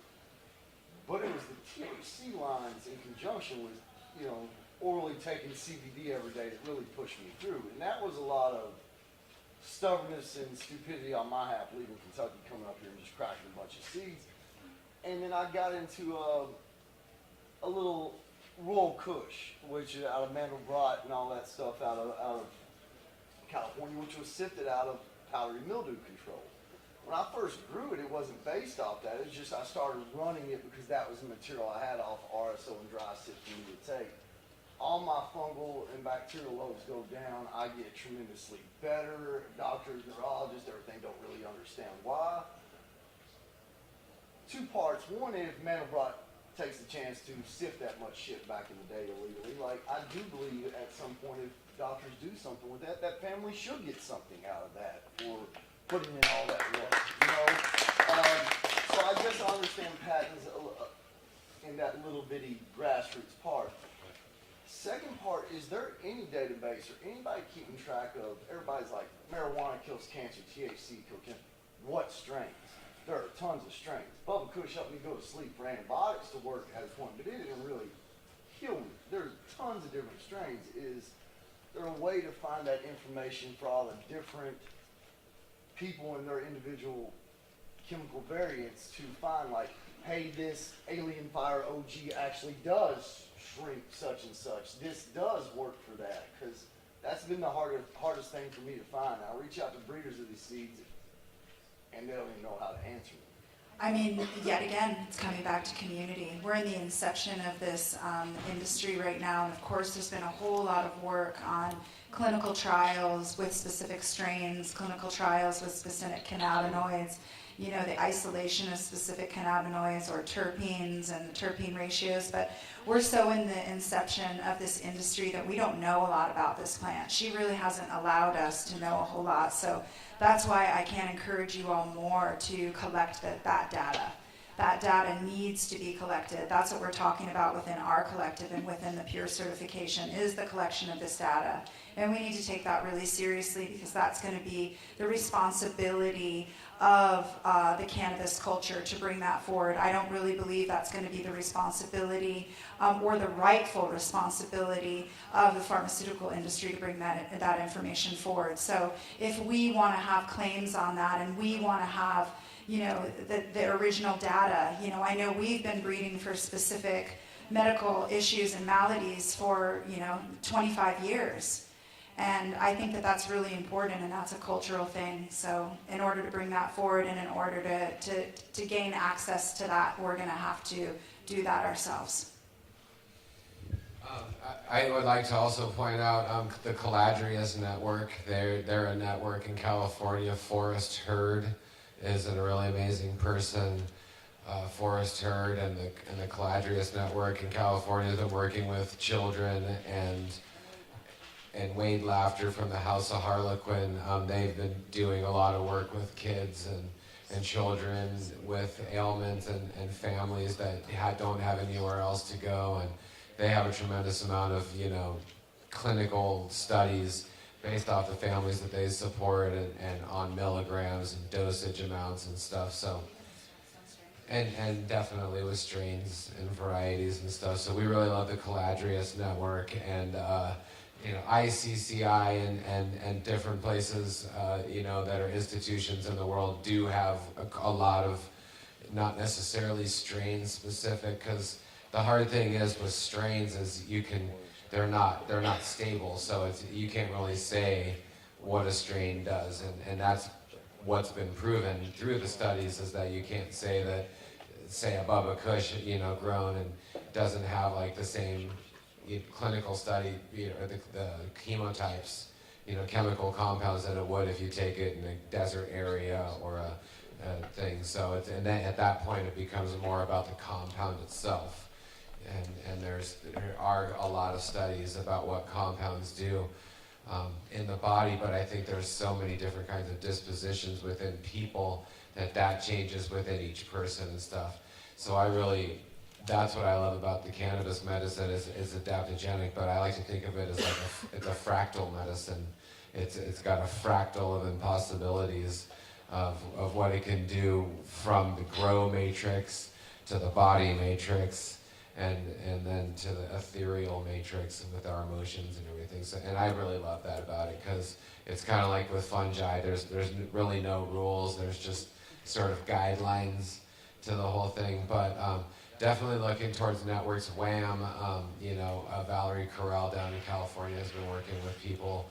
WAMM is another amazing network of people that have been helping patients for a really, really long time. And those are the people to really look at, or some of the really early compassion clubs, the Berkeley Compassion Group and stuff like that have a tremendous amount of information. And those are the people that we really look to.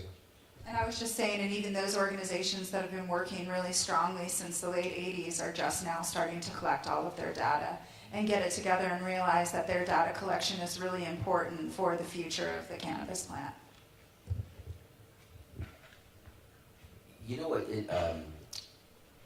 I think what made me see medical cannabis really clearly was I had a plant that I used for myself because I like to smoke it.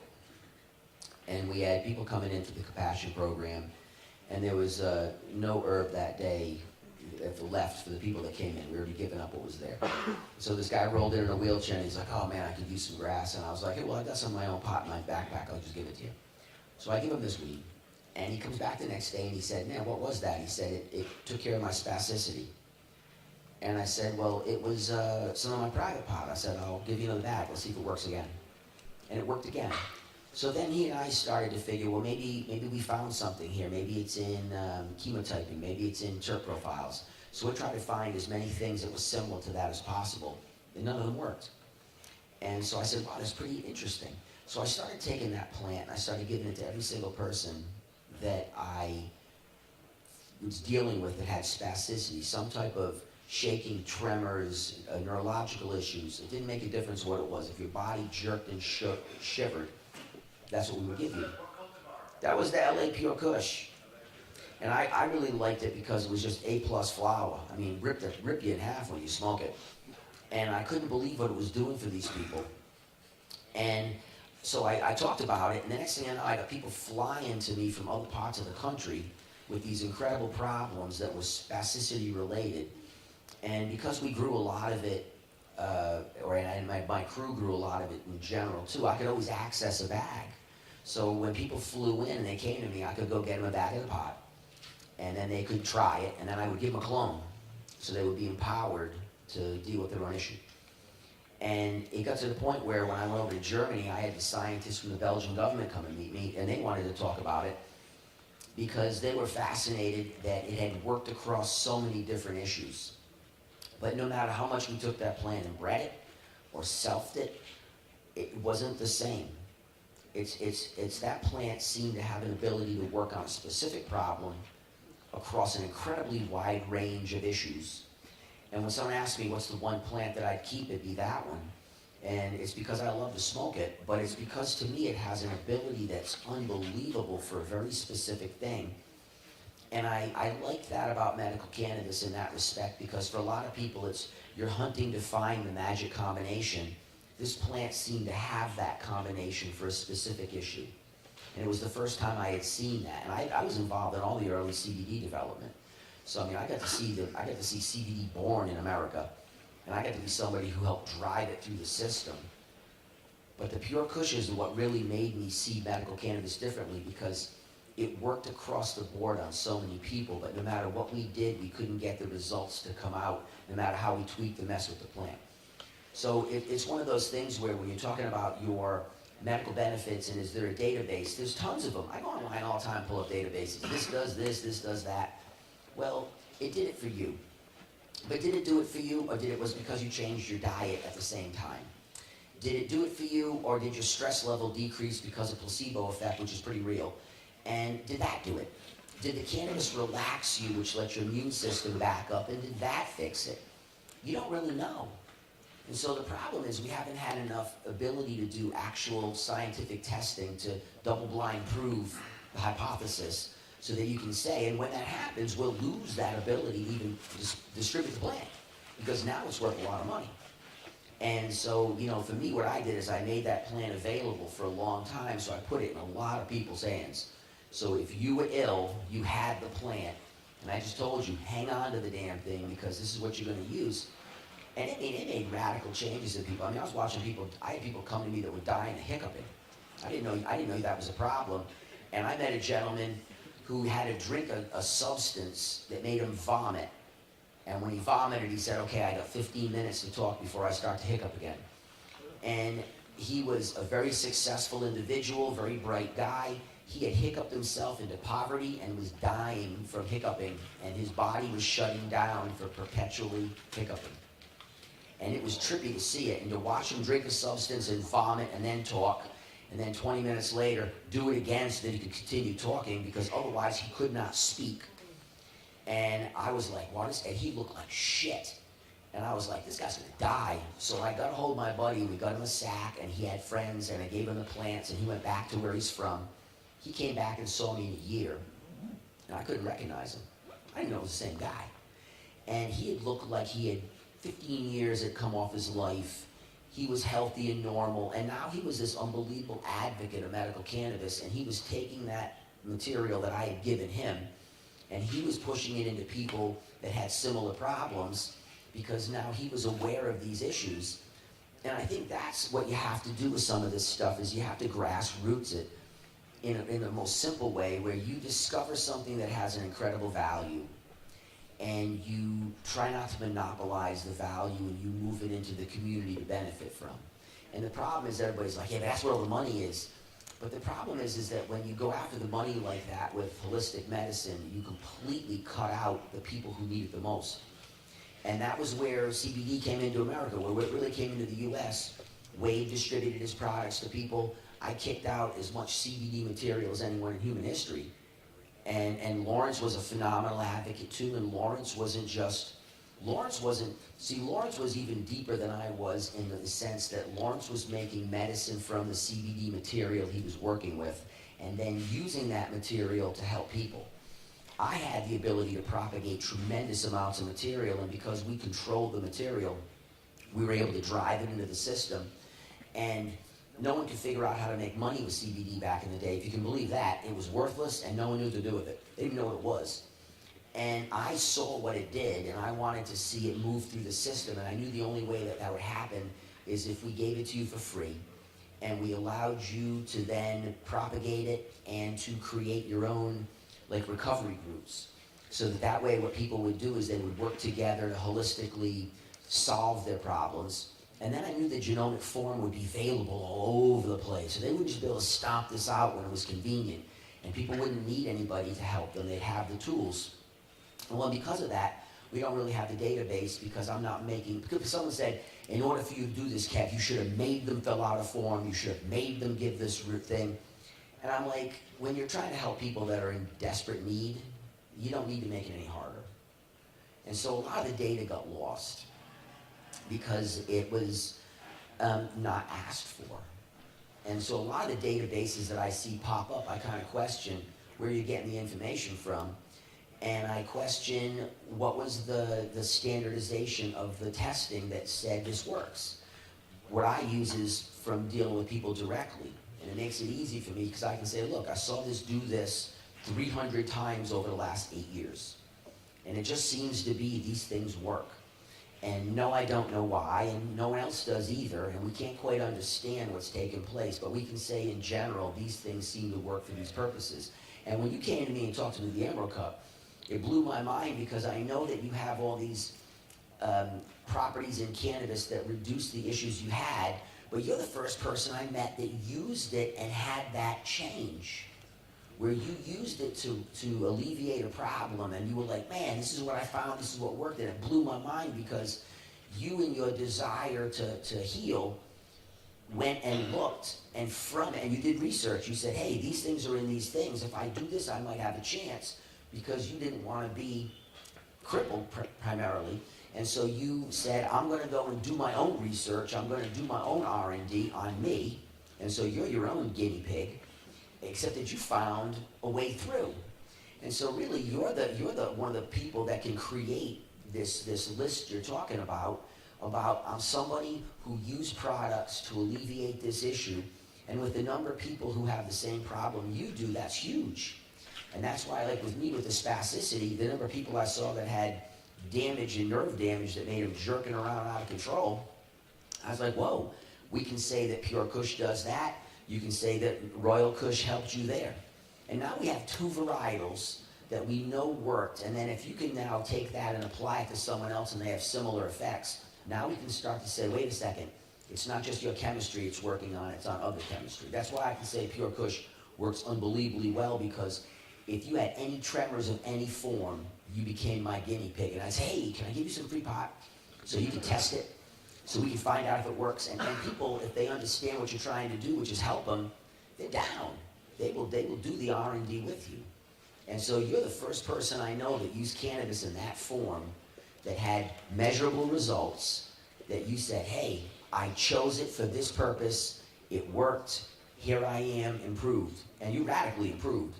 Like, there's no difference, man. You absolutely look like a healthier version of yourself that I met. That's the first thing all 3 of you said to me when I saw you. It's been about 4 months, and it was, you look so much better. I mean, she grabbed me like 3 times. You look so much healthier, and that's more of a,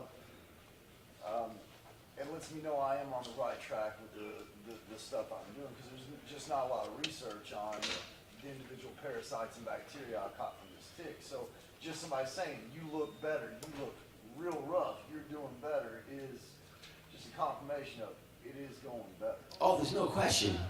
I mean, I'm not from the medical world, so like when I see people ill, I still look at them like, whoa, like that's real. And it's genuine because I'm not from that world. I'm from the hustler world who got into medical cannabis, and that's what kind of really let me have success, was that I wasn't immune to the grief. I tripped out. I was like, whoa, I had no idea people were this jacked up. And I didn't realize how many people were using cannabis in these methods because they weren't revealing it to me in their private lives. And I'm not really a probing kind of guy where I'm not like, hey, tell me about your personal life and what you use to do your thing. So, I'm not getting that info, but when I started to see it in real time, I was like, my God, this is unbelievable. And when you see people change dramatically like that, there's no question it's real. And then what you do now is you become an advocate for that direction, and then other people can then utilize your information to say, whoa, if I'm having Lyme disease, could I then try this similar situation? Would it work for me? And if it does for a number of people, then man, you're the starting data point that begins this study. But when you hand this test over to medical professionals to do, they need to get paid for their work. And they're going to get paid by taking it over, patenting the material, patenting the process, and now you're paying 40 grand for Epidiolex. So you're for real, you're paying an incredible sum of money for a product that doesn't work because it's not derived correctly. And it basically drives people up in this incredible hope, but it lets them down in the reality of the treatment. And I don't try to pretend to be a doctor because I'm not, and I don't diminish MD work because you have to be a very intelligent individual to chase that degree. Your understanding of the thing is deep, but it's also financially driven to recoup the time. And that's why, to me, when it comes to medical cannabis, I think it's always best to share it with the community, holistically move it. And whenever I did all the CBD groups, I would say, listen, I said, I'll help you out. I even funded a lot of them. Your requirement is that you provide extra to other people like yourselves. And you make it available, and you treat them nicely like you would treat it, because I didn't get a damn thing from helping you. So therefore, you owe someone else. You don't owe me, but you owe someone else. And I made you carry that debt forward. And it allowed there to be this incredible movement of a thing which then resonates through the world today. And I know that any one of you that has success with a thing holistically and then can state it and then can get others to try it, because when you're desperate, you'll eat sawdust. You'll do anything at that moment. And if you try it and it works, and then it actually starts to bring your condition to another degree of lessens it, all of a sudden your life is changed and you're back to having a life that you can function in. You're the most powerful advocate in the room because you're talking from experience. And if you had, and I just like with all the cancer issues, people come in and you help them with tumor reduction, and the oncologist calls you up and says, hey, who talked to you? Because the people that dealt with us that had serious cancer and tumors, and they don't have them anymore. And we're kind of curious as to, they said, this is what they did. Can you explain to us? So when I go to see doctors, I get asked about cannabis more than I talk to them. Like, they're not asking me about anything other than, can you explain to us cannabis medicine? And I trip out because I'm like, I'm not that guy. But we know more than most of them do by far. Any other questions? I want to add something. When I raise cannabis plants, I think of them like part of my family, Like when you raise up kids and you make like good energy on them, you unlock more of these codes, And I think that a lot of the medical benefits come out from this kind of treatment. Yeah, if anyone didn't hear that, he was just saying that there's just a powerful union that happens with growing, and there's just probably no doubt that the plant's being able to express its ultimate abilities through that interaction. And I totally agree with you on that, and that's a real focus that we keep in our garden, is to be in our garden and to not think of it as a monetary source, just think about it as a grateful interaction that we're being able to have, and money is a beautiful, representation of that relationship and everything. So it's really important to us to keep that in our minds when we're in our gardens for the day, for the year, for the life. You had a question? Probably a big question after you're saying not enough money, but if a grower did find a strain or something like that they really like, would trademarking be a better option than patenting? That way people can use that plant material, but if they wanted to use your special name or something like that, they could license it. Is that an option over patenting a plant material?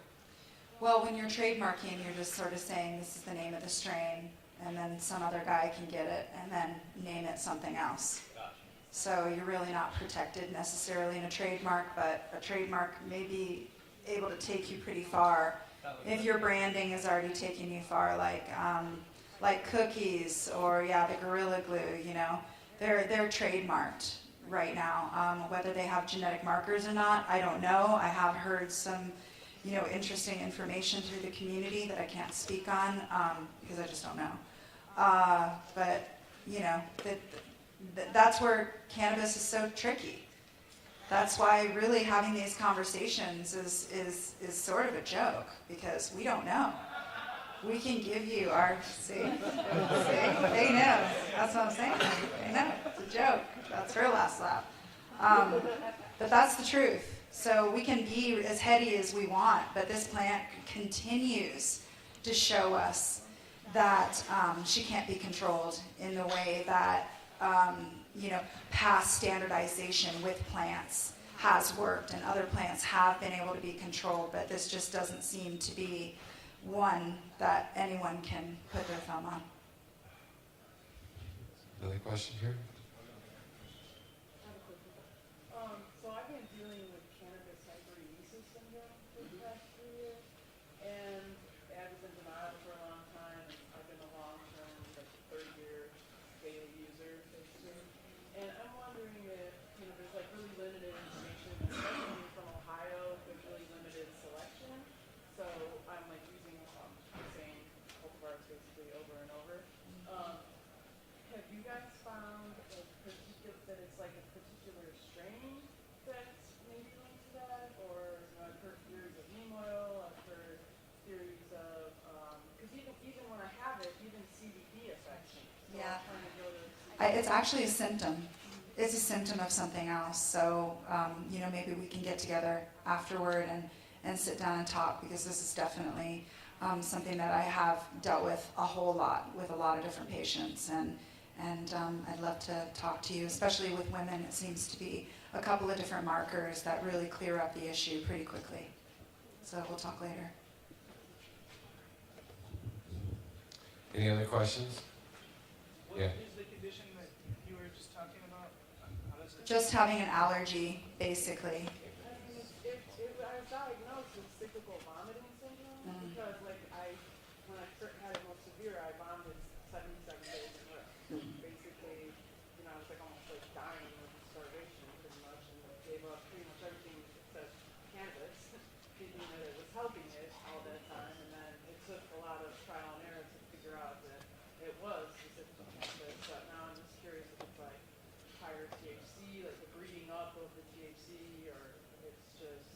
I think that it's symptomatic of something else. So I think that we can talk afterward. But yeah, it's basically it can show up in a lot of different symptoms of having a sudden allergy to cannabis, and come up in lots of different ways. But I really truly believe that it's not cannabis that's the culprit, but something else. And the cannabis is actually showing you that something else is going on.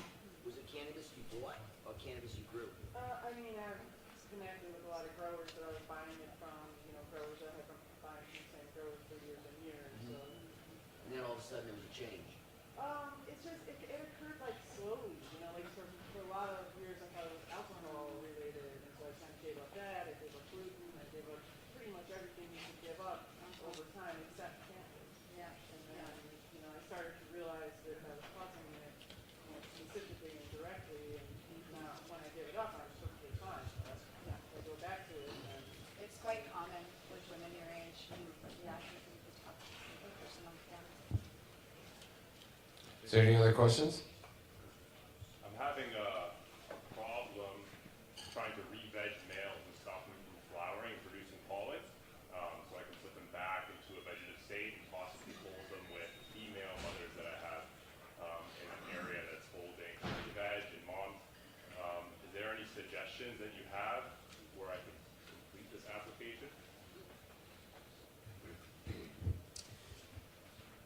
Stress-induced, so the plant senses this change and it goes into flowering. So you bring a male and you've already brought it into male, you know what it is, and now you're trying to recover it. And what you need to do is you need to realize that you probably have root ball stress, because you're talking about indoor work, right? That's correct, yeah. And so what I found is that with a lot of this stuff, when I'm trying to re-veg material, and I do it a lot, I do a lot of re-veg because people hit me up and say, bro, I got this killer varietal and I didn't keep a copy. So I go dig it up out of someone's garden, or I go to someone's spot and chop it and bring it back. But what I always do is I take that varietal and I trim back some of the body on it so I have less vegetative material. And then I trim back a subsequent amount of root zone material so that I'm balancing out the amount of production up and down. And then I can put it into a larger size pot so that what I have is no root stress, because the root exudate, this is my opinion, but the root exudates start to tell this plant that you're not flushing out the waste products. And the plant starts to say, well, if I'm not flushing it out, I'm under stress. And so you see the male continue to keep putting out sexual organs. And then they'll open up in a room. And so if you can cut it back and then open up the bottom end, with re-vegging any material, you have to really go, and I don't like 24-hour light cycles, but you have to for re-veg, because you have to make sure that hormonally this plant never believes for a second that it's going to go backwards. And so revegetating a plant is a stress in itself. And I don't like to do it, but I do it a lot because it's the only way to recover stock sometimes. So I don't do it for material that I do. If I'm doing a Sift, I keep a copy, because I don't want to have to go through this, because for me, I've seen plants take almost 6 months to re-veg. They just freeze, because they're determinate. Once they set in motion, they do not want to come back. And then other plants come back easily, and I would say stuff that's more equatorial comes back quick. And the more we go up the latitudes and where the plant was sourced, the more determined it is in its direction. But with the males, I want to make sure that even with the females, I thin down the top, but I leave enough material. I thin down the bottom, and I leave enough root. I put it into fresh material, and then I sit it under 24-hour light, and I leave it alone. And I let it kind of stabilize, and now I can start to grow new material. I can then cut clones from that juvenile material, and now I have material that has the lowest amount of stress hormone present in the tissue, and then I can go from there.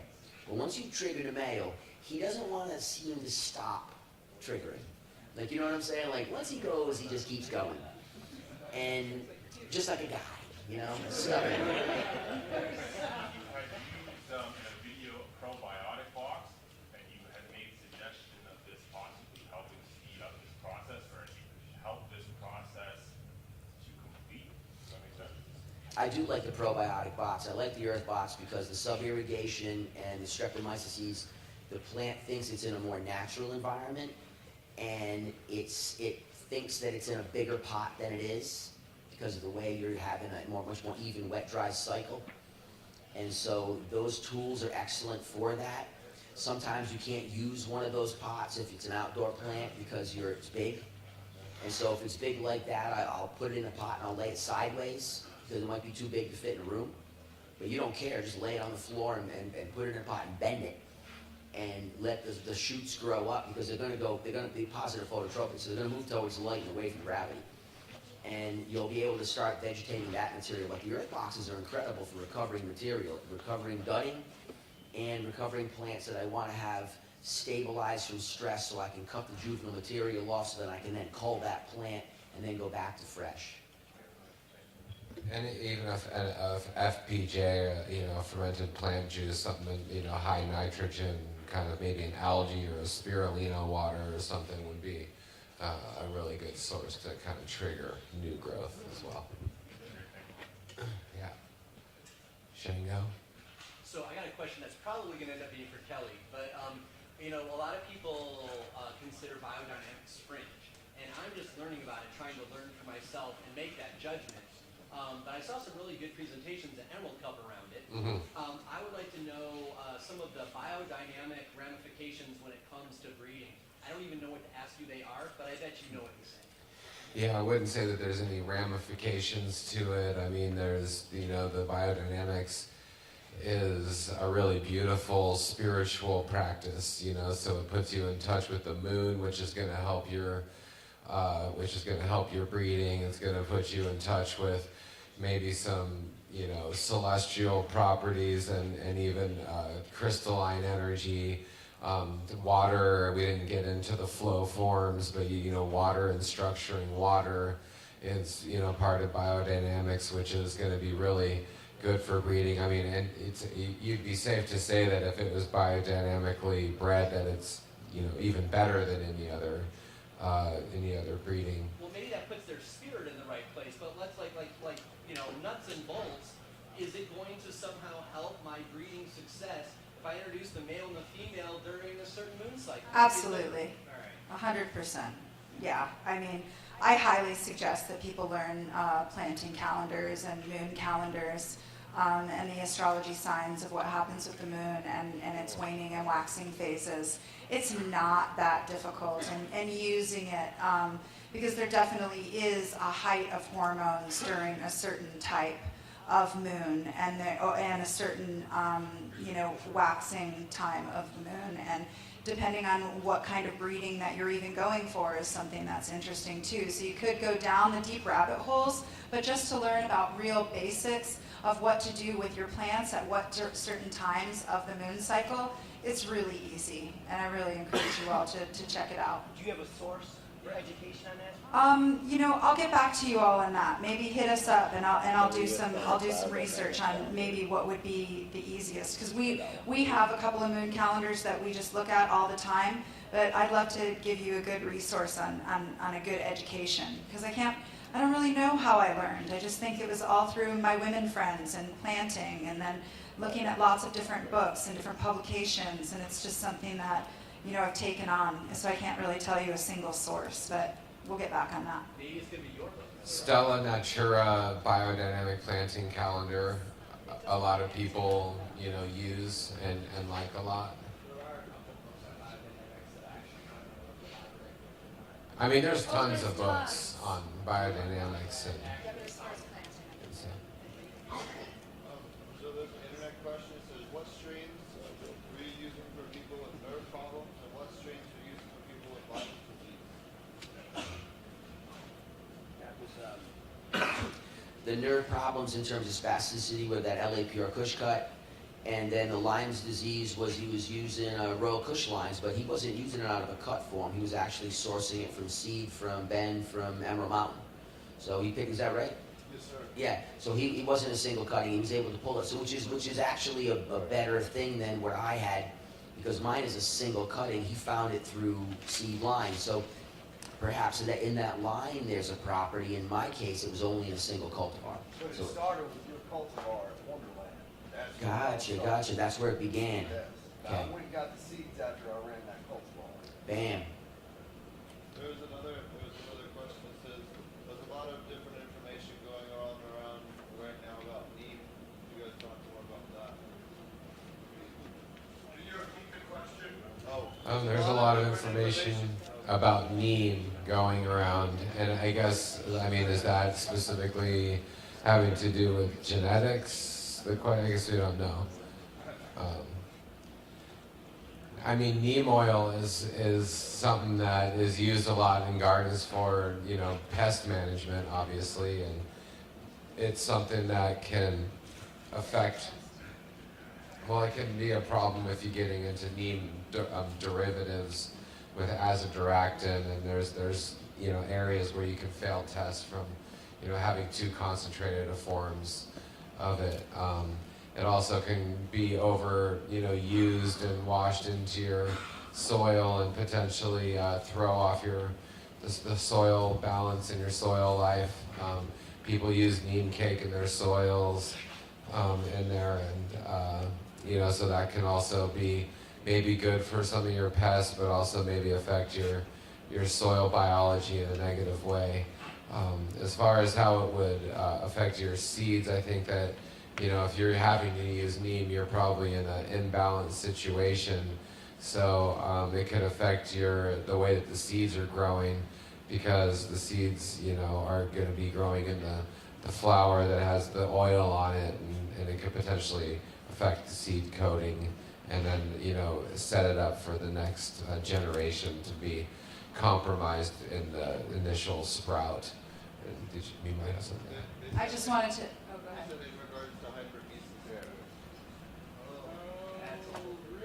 Oh, that's a long. I just think that it's incredibly important that when using any type of volatile, oily plant, be very careful in the amounts that you're using, because it kills microbiology, and then when it kills microbiology, then you can throw off your whole system. So I think in order to answer that question and keep it in a way that could be sort of across the board with any over volatile oil plant use or pesticidal use. I think you have to be incredibly careful.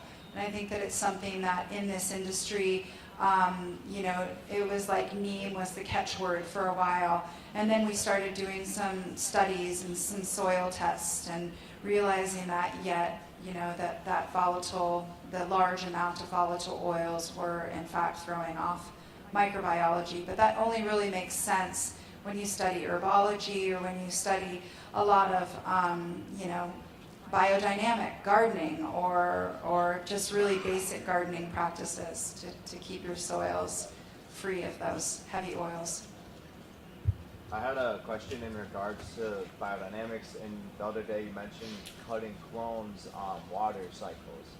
I was wondering why you found water cycles to be better for clone than flower air signs, which are kind of more related to the cannabis plant. Because whenever you do anything in a water sign, then that means it's easy flow. When you're cutting a clone, you're cutting it, there's some kind of an opening, and you're looking for an easy flow of roots down. You're not really wanting a flower out of that, you're wanting ultimate growth. So whenever you do anything in a water sign, which is your Scorpio, your Cancer, or your Pisces moon signs, then you're going to get a easy, free flow, and you'll definitely find that those roots are going to pop tremendously faster than if you were to go on Earth, or an Earth sign. Well, Earth would be the second best sign if you had to cut on. Okay. But you know, any fire or air sign is just really not that great. And we've done all kinds of tests and really trying to challenge it on different waning and waxing signs. And when you do it on the right sign, it really makes sense. And it's good to just mark it out. And once you start, the beautiful thing about biodynamics and understanding moon signs and moon calendars, and it really wasn't even, you know, well, I won't even go into that, but it's just when you start realizing where it is in the calendar, then it's almost like a natural flow of what you need to do. You'll wake up in the morning and be like, you know what, today I've got to clone those plants. Okay, let's look at the moon sign. Will that work? Bam, it's always the right one. So you just start getting on that flow, and it almost teaches you, you know, how to be better at it. Helps kind of direct your workflow. It's funny, I was reading the calendar Maria Thuns this year, and they had mentioned, you know, when they first started canning spinach in like the late 1930s or something, that these infants in this hospital had nitrate poisonings all of a sudden they found, and so they started having all these different farmers grow spinach in all these different manners to try and understand why there's nitrate poisonings in the spinach. And the biodynamic farmers, Maria Thuns farming team, did, you know, 6 different beds for each sign: root signs, water signs, earth signs, or fire signs, and flower signs. And at the end, the scientists called them back and said, you know, a quarter of your samples that you gave back to us were unfit for baby food nutrition. They were extremely high in nitrates. Your biodynamic farmers, like, what gives? Why are there such high nitrate levels? And they said, well, send us back, you know, we want to know which ones it was. And it turned out that the spinach that they had been cultivating, hoeing the beds, working on foliar spraying during root crop cycles, actually had the higher, and they went and they did soil tests in those beds to validate it, that there was higher levels of nitrogen from stimulating the soil microbes on root crop times to the point where it was unfit for consumption for babies at these hospitals. Yeah, that makes a lot of sense. So, and I think that, you know, in our ancestry, we were, you know, eating more in our environment. We were eating more what was blooming at the time. We were eating more that was nomadically, you know, we were going towards. And I think that's because evolution inside of our body understands, you know, that we're able to process things in a certain way and at a certain time. So, you know, paying attention to natural cycles really helps you. You can even prune things to not grow fast, you know, and that might be beneficial to you at one point. So there's, you know, cutting on an air sign or a fire sign is going to not give you, you know, big growth. So there might be, you know, reasons to do it for the opposite as well. So, you know, that's just a good thing to know. Is there any more questions? Excellent. Answered all the questions.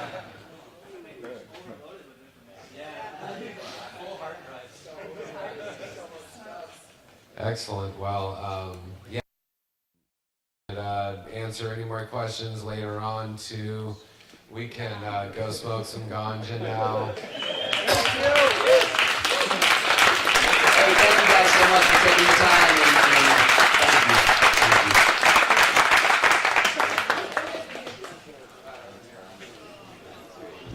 you. Give thanks for Kevin and all that love that he brings to the group, and Josh and everyone. Thank you guys for coming. Seriously, look, I mean, you guys are all here to the end, and thank you so much for making this happen. Serious, you know, we just did the organization, but you guys paid the money to make it all happen. So, And we're really, all really- really appreciate it. We're all really impressed with what we saw here and what everyone's doing. It's been really amazing. We've been a lot of places, so we can, you know, you guys filling this room up with a lot of really good weed and a lot of good family. It's been really fun for us to check out, and really want to thank Tony at, you know, Grow Gear here and stuff like that. Amazing host, and I can see that he's, you know, really catering to the community here and really giving everyone what they need. So thank you for that. Thanks, everyone.